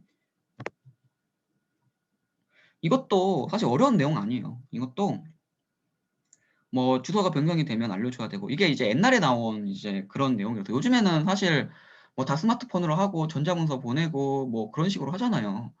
그래서 뭐 실무적으로 뭐 이렇게 뭐 주소를 모르거나 뭐 이렇게 되는 경우가 뭐 사실은 많이 없는데 뭐 이런 경우 등기를 보내가지고 알려야 되는 경우들이 종종 있어요. 보험회사가 뭐 해지가 된다거나 강제 해지를 시키거나 우리가 뭐 계약전 알리로 위반으로 해서 해지를 시킨다거나 근데 그럼에도 불구하고 해지를 하려면은 뭐 보험회사가 뭔가를 다 확인하고 뭐 조사도 진행하고 막 하잖아요. 근데 주소를 사실 요즘에는 모를 수가 없어요. 근데 그럼에도 불구하고 모를 수도 있으니 모르는 경우를 대비해서 이렇게 규정을 해놓은 거고요. 우리는 이제 여기서 이제 도달주의라는 걸 하는데 도달주의라는 것 자체가 그 사람한테 보냈을 때가 아니고 딱 그 그러니까 우편물이 그 사람의 집에 갔을 때 그걸 안 날로 본다는 거죠. 이게 이제 도달주의인데 이제 그걸로 알려줘야 되고 만약에 주소를 안 알려줬을 때는 그 전에 주소지로 보내면 알린 걸로 가름한다. 뭐 이렇게 한다라는 걸로 봅니다. 이렇게 하는데 사실 근데 이게 잘 모르겠어요. 저는 너무 보험회사가 책임을 져야지 이렇게 해버리면 좀 그러지 않나요? 약관 규정이 조금 더 너무 유한 것 같아요. 우리가 이거를 보냈으니까 이제 해지된 거는 해지됐어 이렇게 해버리면은 조금 그래요. 그리고 해지할 때 뭐 계속 이야기하겠습니다. 일단은 뒤에 좀 더 이야기할게요. 그래서 아무튼 그 도달주의로서 하고, 도달주의가 좀 말이 어려운 거면 이 뒤에 나와 있는 게 도달주의예요. 뭐 딱 도달할 때 도착하는 거. 그리고 연락처 변경 알람 알려주면 그 전로 보낸다는 거, 그런 거 알고 계시면 될 것 같고요. 그 다음에 수익자의 지정 보겠습니다. 우리 이제 만기 환급금 같은 경우에는 아까 말한 것처럼 그러니까 만기 환급금은 수익자한테 지정하죠. 근데 수익자를 지정 안 하면은 계약자가 지급을 받고, 그리고 사망보험금 같은 경우에는 법정 상속인 지정 안 했을 경우를 말하는 거예요. 지정을 만약에 안 한 경우에, 지정하면 이제 그 사람한테 주면 되는 거고, 사망보험금은 이제 법정 상속인, 그 다음에 그 상해 그러니까 피보험자가 사망 말고 피보험자가 살아있는 경우에는 그 피보험자한테 준다라는. 근데 이건 당연한 거예요. 사실 뭐 만기 환급금이 이제 규정을 딱 해놨고, 사망보험금은 피보험자 그러니까 수익자 지정 안 하면 당연히 법정 상속인한테 들어가는 거고요.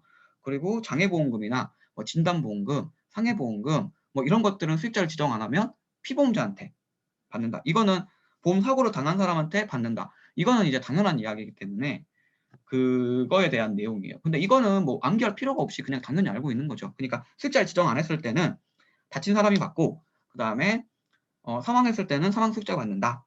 그리고 만기 환급금 따로 암기하시면 되고요. 이 정도 알면은 되게 암기하기 되게 쉬울 것 같습니다. 자, 대표자의 지정입니다. 대표자의 지정. 자, 대표자가 이제 2명일 경우가 있죠. 2명일 경우에는 둘 중에 1명을 지정을 해야 되고, 만약에 그 둘 중에 1명의 소재지가 불명확하면 그 1명에 대해서 한 명의 행사는 그 법률 행위로 그 행위로 그 다른 수익자한테도 효력을 미친다는 것.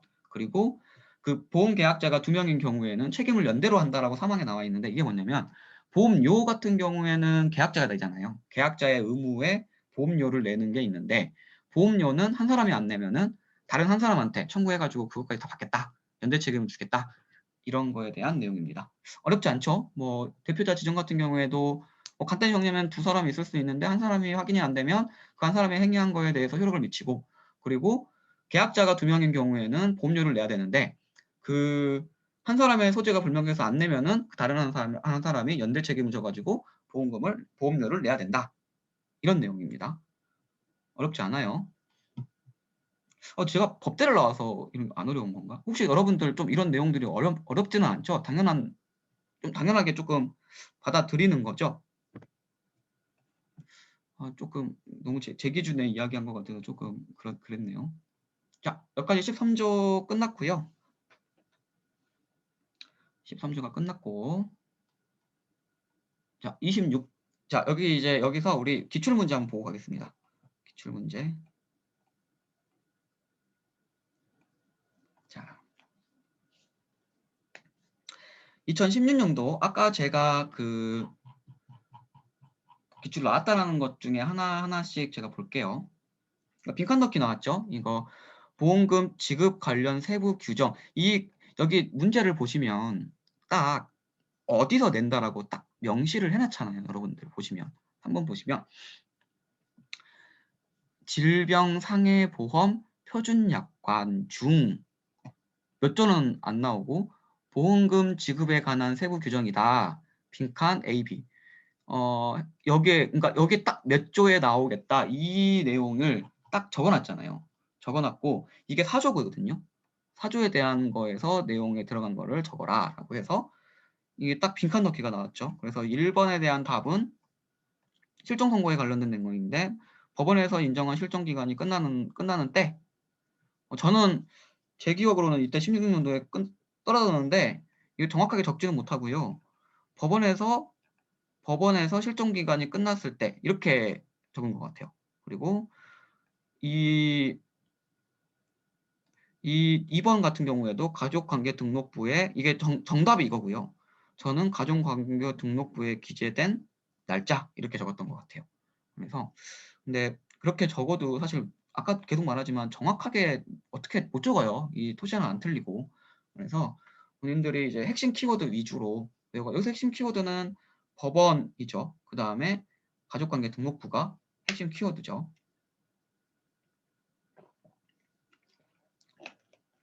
자, 문제가 나왔고요. 이 문제가 2017년도 기출된 것도 볼게요. 자, 보험금 지급에 관한 세부 규정. 이 규정이 또 제4조도 제4조. 여기도 보험금 지급에 관한 세부 규정, 보험금 지급에 관한 세부 규정 이렇게 나와 있죠. 마우스가 안 보일 수도 있어서 제가 적으면서 할까요? 보험금 지급에 관한 세부 규정 이렇게 되고요. 그 다음에 보험금 지급 사유에 대해 합의하지 못할 때 약관에서 정하고 있는 내용을 기술하시오. 이게 지금 의료자문에 대한 문제가 나왔어요. 의료자문. 아이고 쓰기 어렵네. 의료자문인데 자, 정답이 이겁니다. 정답이. 그 핵심 키워드는 그 3자의 의견에 따를 수 있다. 이거죠. 3자를 정하고 3자의 의견에 따를 수 있습니다. 이렇게 하고 있고 그 비용은 회사가 전액 부담합니다. 이 정도까지. 자, 보험 수익자와 회사가 함께 3자를 정하고 3자의 의견을 따를 수 있습니다. 라는 거 정도가 키 포인트고요. 키 단어고 그 다음에 비용은 회사가 전액 부담한다. 이건 추가적으로 내용을 적으시면 좋을 것 같아요. 이 정도 하면 5점 받겠죠. 이렇게 나왔어요. 어렵지 않죠? 암기한 내용을 그냥 그대로 적는 거니까 여러분들이 이해한 내용 그대로 적으시면 돼요. 딱 이대로 적을 필요가 없어요. 다 못 적어요. 그리고 이렇게. 자, 2019년도 기출문제 보겠습니다. 기출문제. 화면 보시면 돼요. PPT 화면. 자, 진행할게요. 이거 어려웠죠, 문제 이거.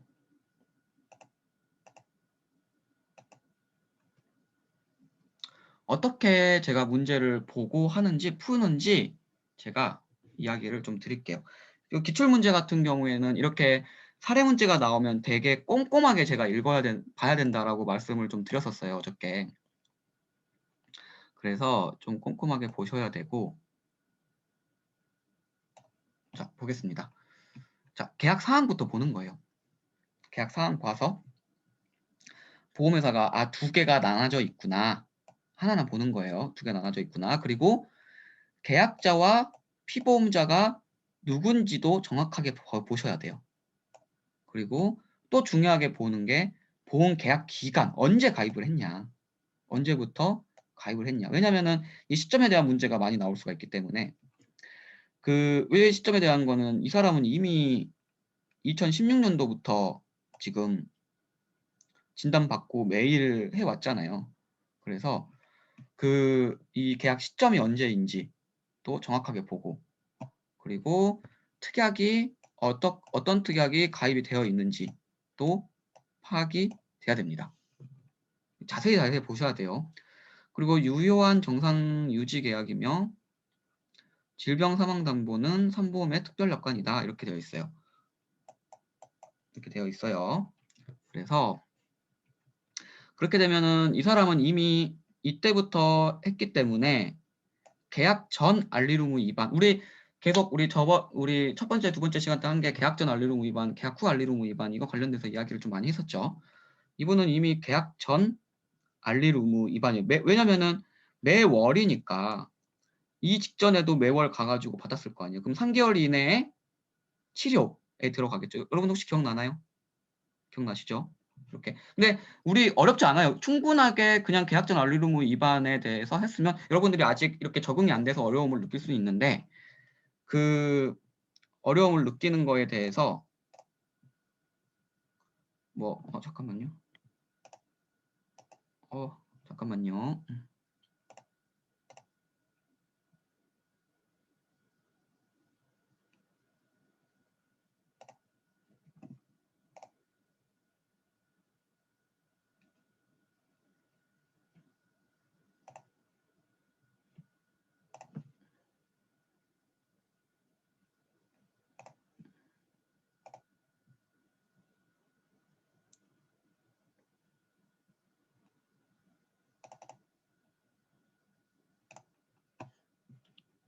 죄송합니다. 계속 하겠습니다.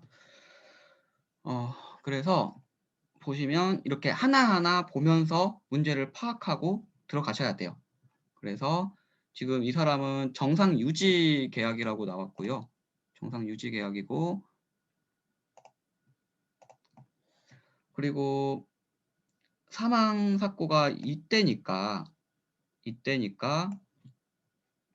계약일로부터 지금 다 계약 그거가 되지 않았죠. 그 3년 제척 기간이 경과하지 않았죠. 다 이 보험 계약으로부터. 그럼 계약 전 알리 의무 위반이 적용이 될 수도 있는 거예요. 그리고 계약 전 알리 의무 위반, 계약 후 알리 의무 위반이 뭐 해당하지 않습니다라고 하는 거는 아래다가 그 별표 표시하고 말을 해주더라고요. 계약 전후 알리 의무 위반 사항 없음 이런 식으로. 근데 이거 없으니까 적용을 가능할 수도 있겠다라고 생각하시면 될 것 같아요. 같이 풀어가는 거예요. 저랑 같이. 그래서 사망보험금을 청구를 했대요. 사례 1이 있고 사례 2가 있어요. 사례 2가 있는데 자 내용을 보겠습니다.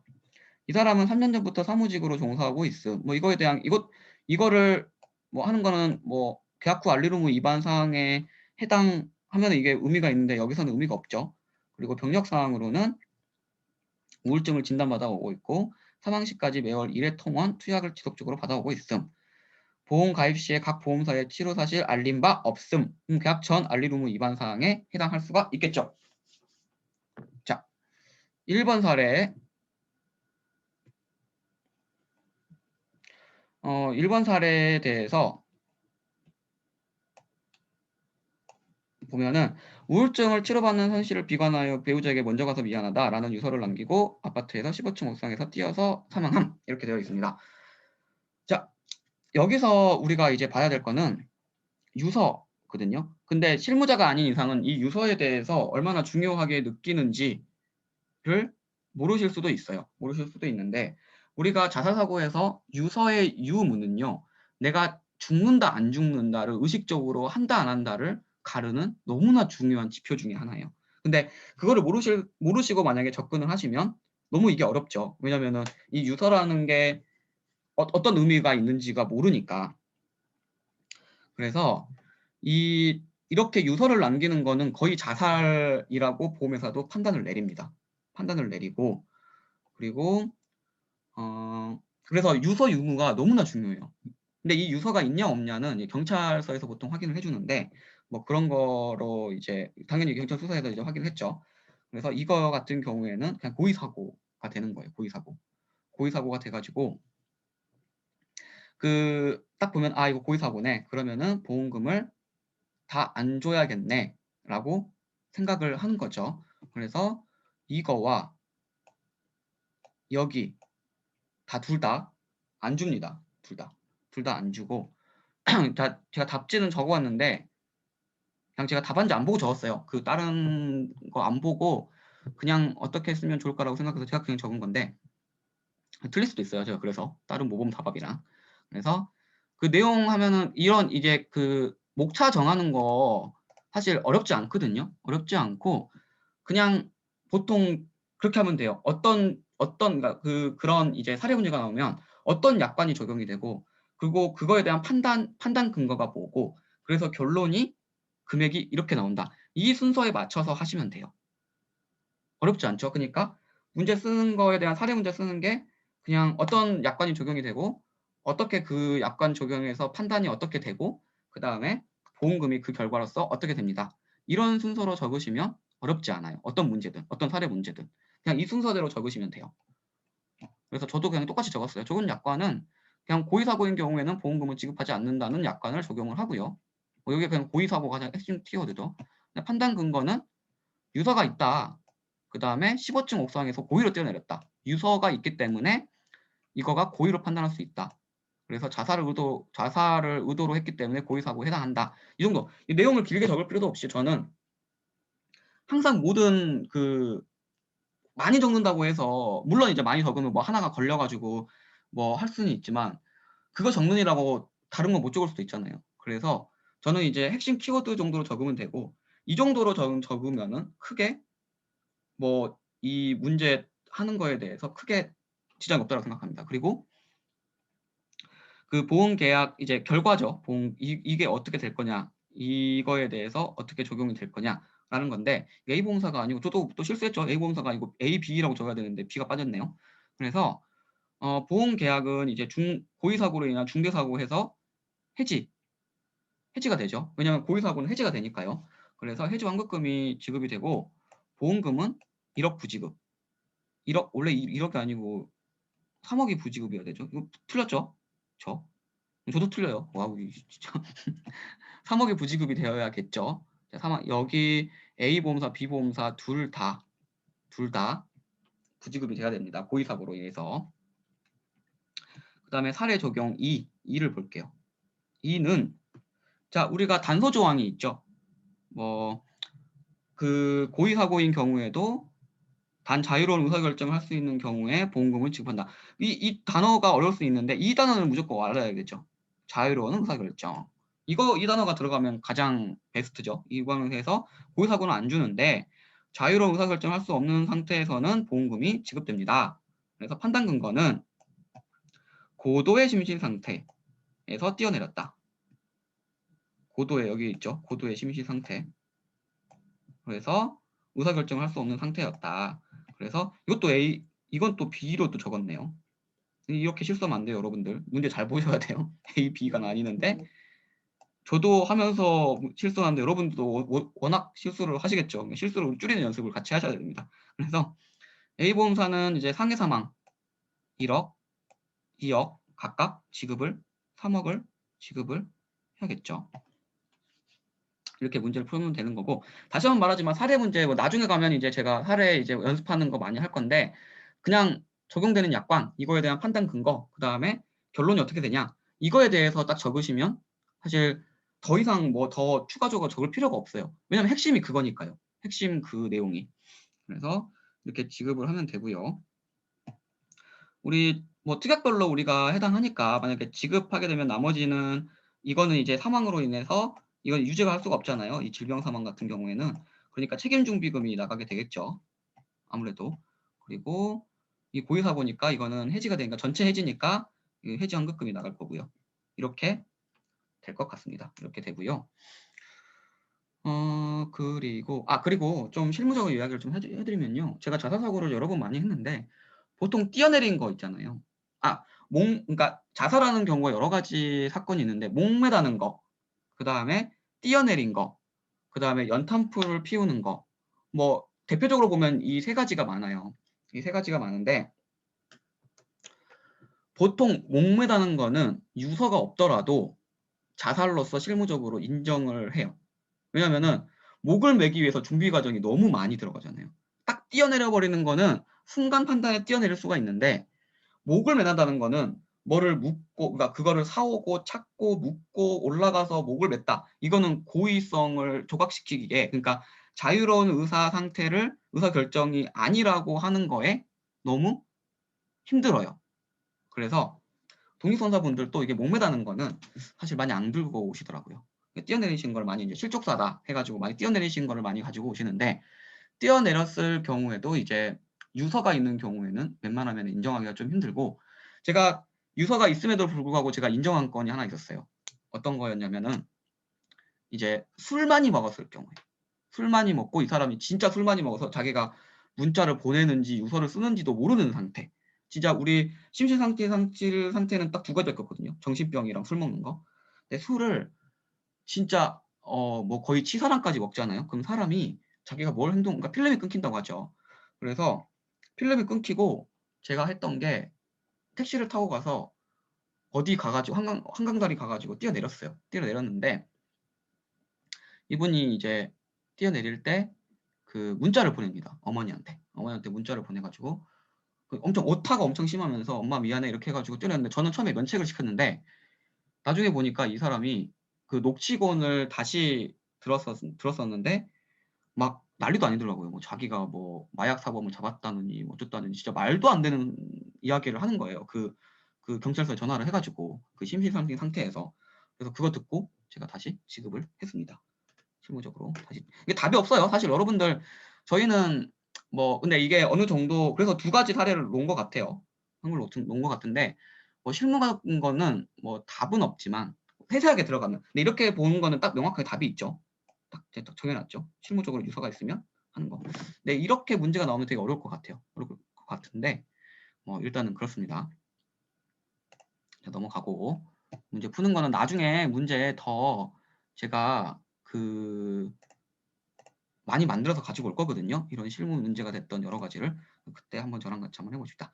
자, 2020년도 문제 볼게요. 이거는 이제 고의사고 때문에 제가 준비를 해온 거고 2020년도 문제.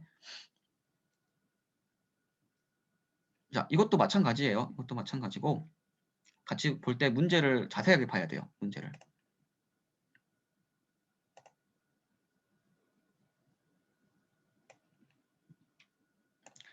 자, 사망보험금을 산출하시오. 저 이거 문제 되게 조금 저는 황당하긴 했는데 표준약관을 근거로 풀이 과정을 제시할 것 이렇게 나와 있네요. 표준약관을 근거로 하라고 했어요. 자, 손해보험사 A 손해보험사에 두 개의 보험이 가입이 되어 있네요. 하나는 김민국 님이 가입한 거 하나, 그 다음에 박사랑 님이 가입한 거 하나. 자, 계약자 피보험자 각각 이렇게 있고요. 수익자는 상속인 이렇게 나와 있네요. 자, 보험기간도 항상 제가 보라 그랬죠. 보험기간과 사고일자 보시고요. 여기 아래 사고일자 있죠. 그 다음에 가입 특약별로 금액을 하니까 각각 지급을 한다고 했어요. 그래서 이거 각각 판단해 줘야 되고 이것도 각각 판단, 이것도 각각 판단해 주셔야 되는 거예요. 이렇게 되고 자, 내용을 볼게요. 그리고 질병상의 표준약관 및 특별약관이 적용되는 정상 유지 계약이다. 그리고 손해보험사이기 때문에 특별약관이 적용된다라는 걸 어저께 제가 말씀을 드렸는데 이륜차 부담보 예를 들어서 나중에 이제 이런 비슷한 유형이 나왔을 때 이륜차 사고하고 특별약관이 적용된다라고 하면은 이륜차 부담보가 적용이 되는구나 라고 생각하시면 여러분들이 좀 연습이 필요해요. 이런 것들이 다. 그래서 특별약관이 부과가 되어 있네요. 그러면 이륜차 부담보 특약부터 해가지고 자동 부과가 되는 약관들이 다 되어 있다라는 말이에요. 그리고 계약 전후 알릴 의무 위반 사항 없음. 만약에 이거에 대한 문제를 안 할 거면 제기를 안 할 거면 이런 내용이 들어가는 것 같아요. 그리고 뒤에 보면은 휴일상해 사망 특약은 사고 발생지 표준시로 적용합니다 라고도 명시를 해주셨어요. 여기서 문제에서 친절하게. 근데 여기가 좀 그렇더라고요. 그래서 뭐 내용을 보면 이것 때문에 휴일상해 사망 때문에라도 문제를 이거를 좀 함정을 하려고 한지는 몰라도 일요일 날 그러니까 밤 11시경에 싸움하다가 찔려가지고 그 다음날 새벽 1시에 사망을 하고 김민국도 사망했대요. 이렇게 지금 나왔는데 저 진짜 좀 충격이었는데 여러분들 혹시 현지 시각이라는 거 자체를 현지 기준이라는 거 자체를 우리나라 시간으로 하나요? 이거는 완전 좀 저 한번 검토해 보려고 다른 거 봤는데 저는 현지 기준이 당연히 저는 베트남 시간인 줄 알았는데 이게 우리나라 기준이더라고요. 저는 그래서 인터넷 검색을 해봤거든요. 현지 기준이 뭔지. 근데 뭐 안 나와 있어요. 문제를 너무 좀 이상하게 낸 것 같은데 이렇게 되면은 진짜 복불복이잖아요. 그래서 이거 휴일상해 사망 문제는 틀려라 이런 문제 변별력을 기르려고 한 건지 모르겠지만 일단은 그렇습니다. 그래서 뭐 일단은 이것도 해당되는 거예요. 결론부터 말하면은 휴일에 사망을 했어요. 그렇게 보고 갈게요. 물론 쟁점이 그거였어요. 쟁점이 그거였고 그 다음에 또 다른 쟁점이 뭐 우리 간단하게 우리 약관 규정에서 수익자가 다른 수익자를 살해했을 경우에는 나머지 수익자는 보험금을 받는다. 약간 이게 쟁점이고 그 다음에 그거에 대한 내용들을 제가 이제 또 풀이를 좀 해보자면 각각 하나씩 다 보는 거예요. 뭐 이 상해 사망이 어떻게 될지, 이 보험 계약이 어떻게 될지, 보험금이 어떻게 될지, 이 장기 상해 보험 계약이 어떻게 될지, 보험금이 어떻게 지급될지. 그러니까 두 가지로 해가지고 보시면 되고 여기서는 이제 사망 보험금을 산출하라고 했으니까 그대로 산출하면 되는데 일단 박민구님 거 보면은 이제 고의사고인 경우에는 이것도 적용 약관에서 고의사고인 경우는 보험금 지급하지 않습니다. 간단히 적고 판단 근거는 자유로운 의사결정 상태에서 유서를 남기고 사망했다. 지금 보면은 유서를 남겼죠. 이 유서 저번에도 나왔는데 이번에 나온 거만큼 실무에서는 유서가 중요하다는 거예요. 그만큼 유서가 있다라는 거는 거의 고의라고 판단을 한 거기 때문에 사망했고 고의사고라고 판단을 했다. 이렇게 되어 있고요. 그 다음에 보험금 계약 및 보험 지급, 그러니까 보험 계약 및 보험금은 어떻게 될 거냐? 그럼 보험금 당연히 부지급이 되죠. 그 다음에 보험 계약은 이제 고의사고 중대사유, 고의사고는 이제 중대사유에 들어가서 해지가 되고 해지환급금은 자녀에게 지급된다. 그러니까 두 가지로 제가 나눠서 판단을 한 거예요. 계약 결론을 보험 계약과 보험금 판단 기준은 이거, 적용 약관은 이거 하는 딱딱딱 순서대로 결론이 나오죠. 그리고 박사랑님 거를 보면은 이제 우리 고의사고에 관련해서 이제 수익자가 피보험자를 고의를 해친 경우에는 다른 수익자는 정상적으로 지급이 된다. 적용 약관이. 그리고 이거 휴일 이거 어이가 없어가지고 했는데 물론 여기에 이제 판단 근거가 들어가야겠죠. 뭐 이게 뭐 그 김민국님이 사망을 했지만 그 사람 거는 이제 제외가 되고 그 다음에 나머지 수익자 한 명에게 보험금이 지급이 된다라고 하는 거고 그 다음에 보험 계약과 보험금 관련해서는 이 나머지 상해 이 두 개 다 적용이 된다라고 가정을 했을 때 2억에서 40% 우리 그거죠. 1.5 우리 이제 나중에 그거 하면 하는데 다 하실 거니까 뭐 배우자가 1.5고 그 다음에 자녀가 1이잖아요. 그래서 1.5에 2.5죠. 2.5. 2.5에 1 해서 곱하면 40% 나오는데 8천만 원. 이거는 이제 암기로 가능하니까 이렇게 적어놓은 거고 그 다음에 말 그대로 보험계약 수익자 사고 중대사유이기 때문에 이것도 해지가 돼서 해지가 보험계약은 이렇게도 사망해서 사망보험이 나가면 자동으로 없어지고 이 해지도 적용할 수가 있겠죠. 중대사고이기 때문에. 네, 이렇게 문제를 푸시면 되고요. 또 시간이 또 별로 없네요.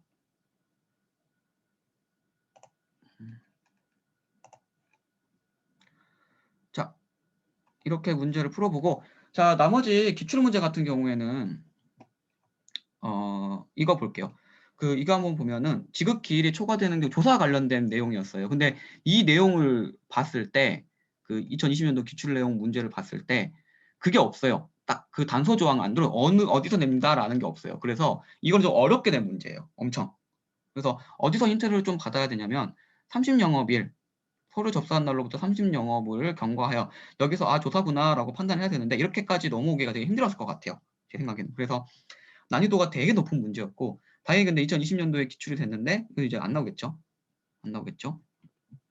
이런 거는 이제 실무자 쪽에서만 좀 아실 것 같아요. 30영업일로 조사를 유추하기에는 좀 어려울 것 같습니다. 그래서 내용을 이렇게 적으시면 되고요. 그 다음에 2019년도 기출 문제를 보면 이거는 이제 제가 그거 하고 할게요. 자, 다시 약관으로 돌아가겠습니다.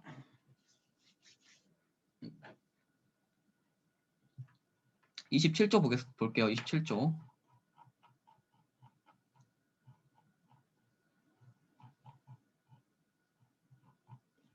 자, 보험료의 자동 대출 납입.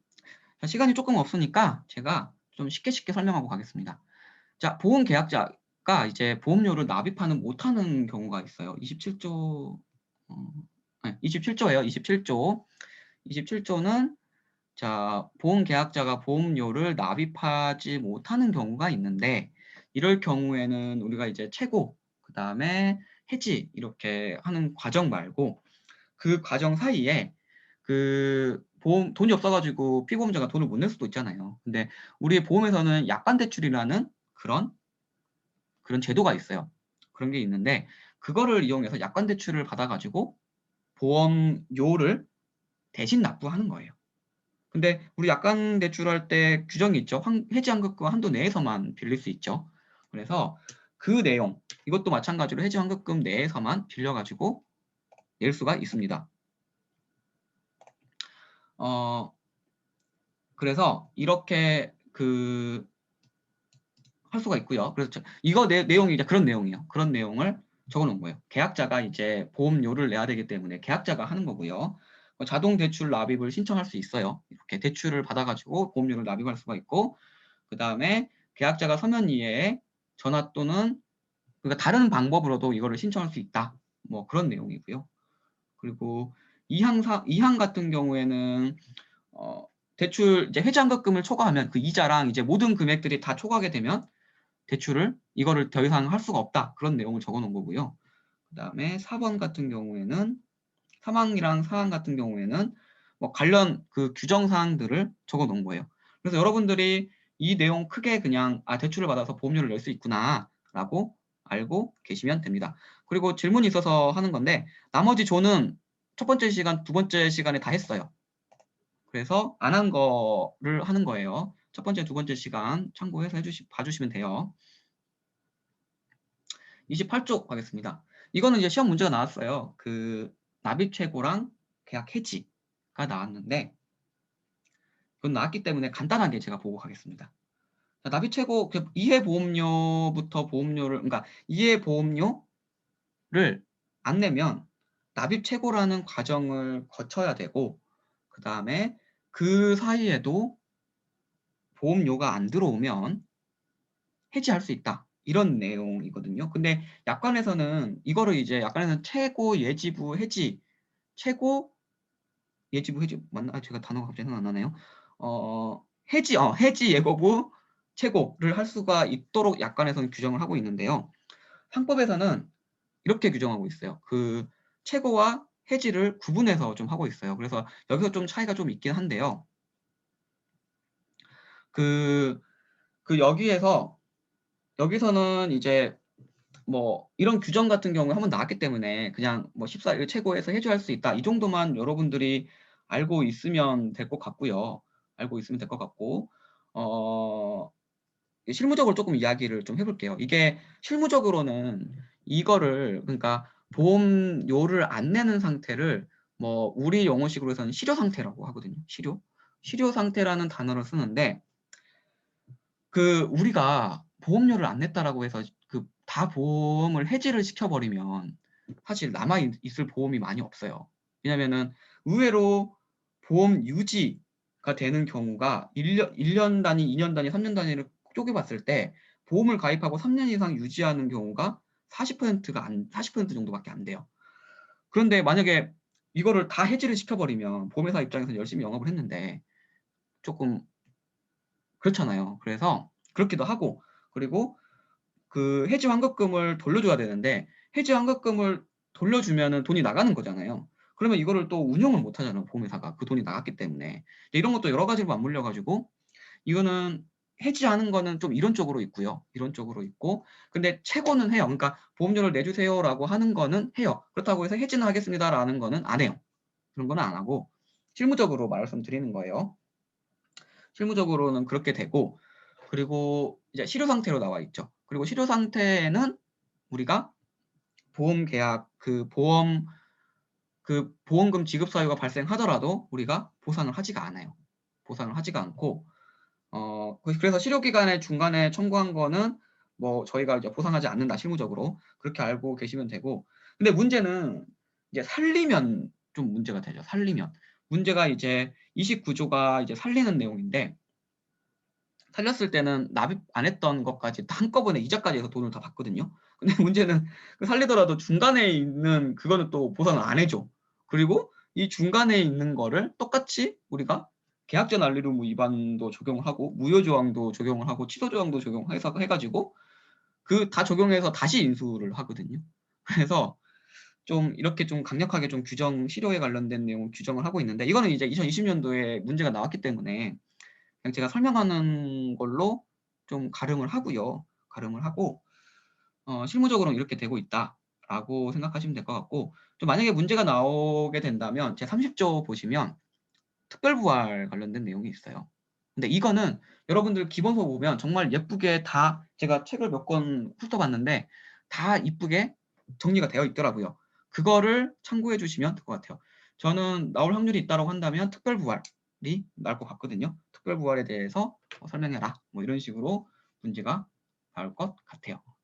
그래서 이렇게 진행을 하고 문제는 어떤 문제가 나왔냐면 2020년도가 아니고 2019년도 나왔네요. 2019년도에 나온 게 이렇게 그 납입 최고 기간이랑 그다음에 최고 시 알려야 할 사항 이렇게 두 가지로 문제가 나왔어요. 그래서 1년 미만은 7일 최고 기간이 그다음에 1년 이상이면 14일 이렇게 되어 있고 그 내용에 대해서 그 2번 같은 거는 알려야 될 사항이 연체 보험금이 납입이 필요하고 최고 기간 경과후 해지되고 해지환급금이 지급된다. 라는 내용, 그리고 보험회사는 나중에 추가적으로 실효기간에는 보상이 안 된다는 내용도 지금 실무적으로 보내고 있는 걸로 알고 있습니다.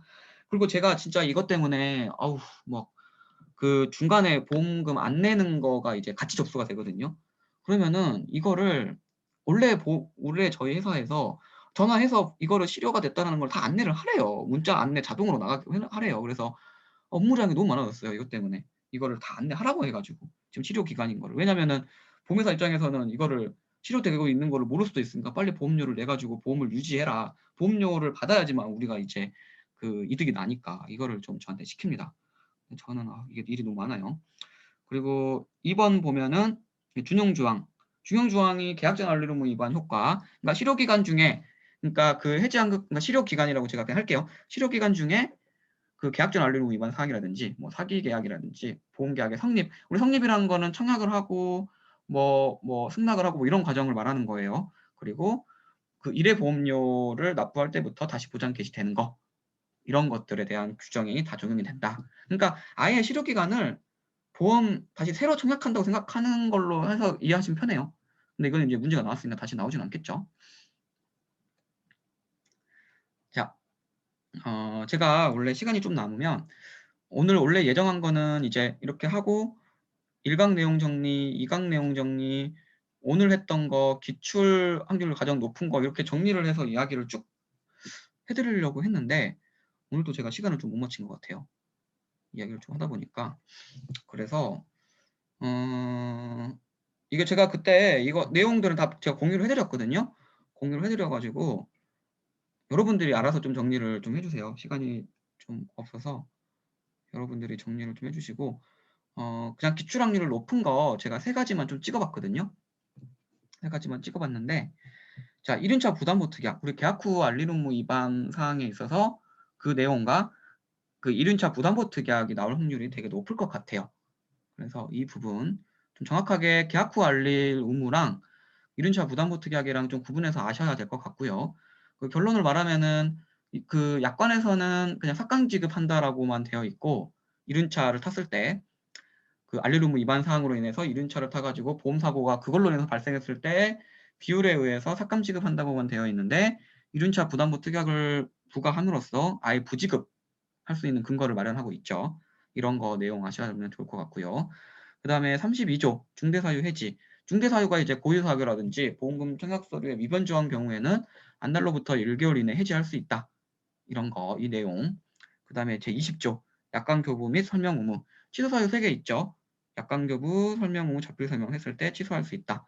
그리고 좀 더 추가적으로 하면은 제가 계약 우리 첫날에 했던 거 별도로 부과되는 거 있잖아요. 제18조 별도로 부과되는 거. 이거 내용 제 생각에는 또 나올 확률이 또 높을 것 같고요. 그렇습니다. 시간이 또 돼가지고 제가 또 종료를 할 건데 혹시 궁금한 거 있으신가요? 궁금한 거 질문 있으시면 질문 받고 제가 바로 종료할게요. 오늘 한 내용 중에 좀 궁금하다. 이런 거가 좀 궁금합니다. 이런 거 혹시 있나요?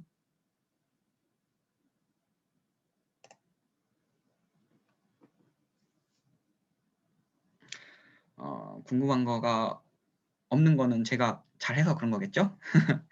자, 오늘은 여기까지 하고요. 그리고 오늘 오후 중으로 제가 또 업데이트, 다시 보기 업데이트 올려드릴 거고, 피드백, 여러분들 또 양질의 피드백을 주시면 또 제가 보완해서 또 다음 주는 우리 뭐 할 거냐면요. 후유장애 할 거예요. 후유장애 할 거라서 다음 주부터는 후유장애 진행하겠습니다. 감사합니다. 여기까지 할게요.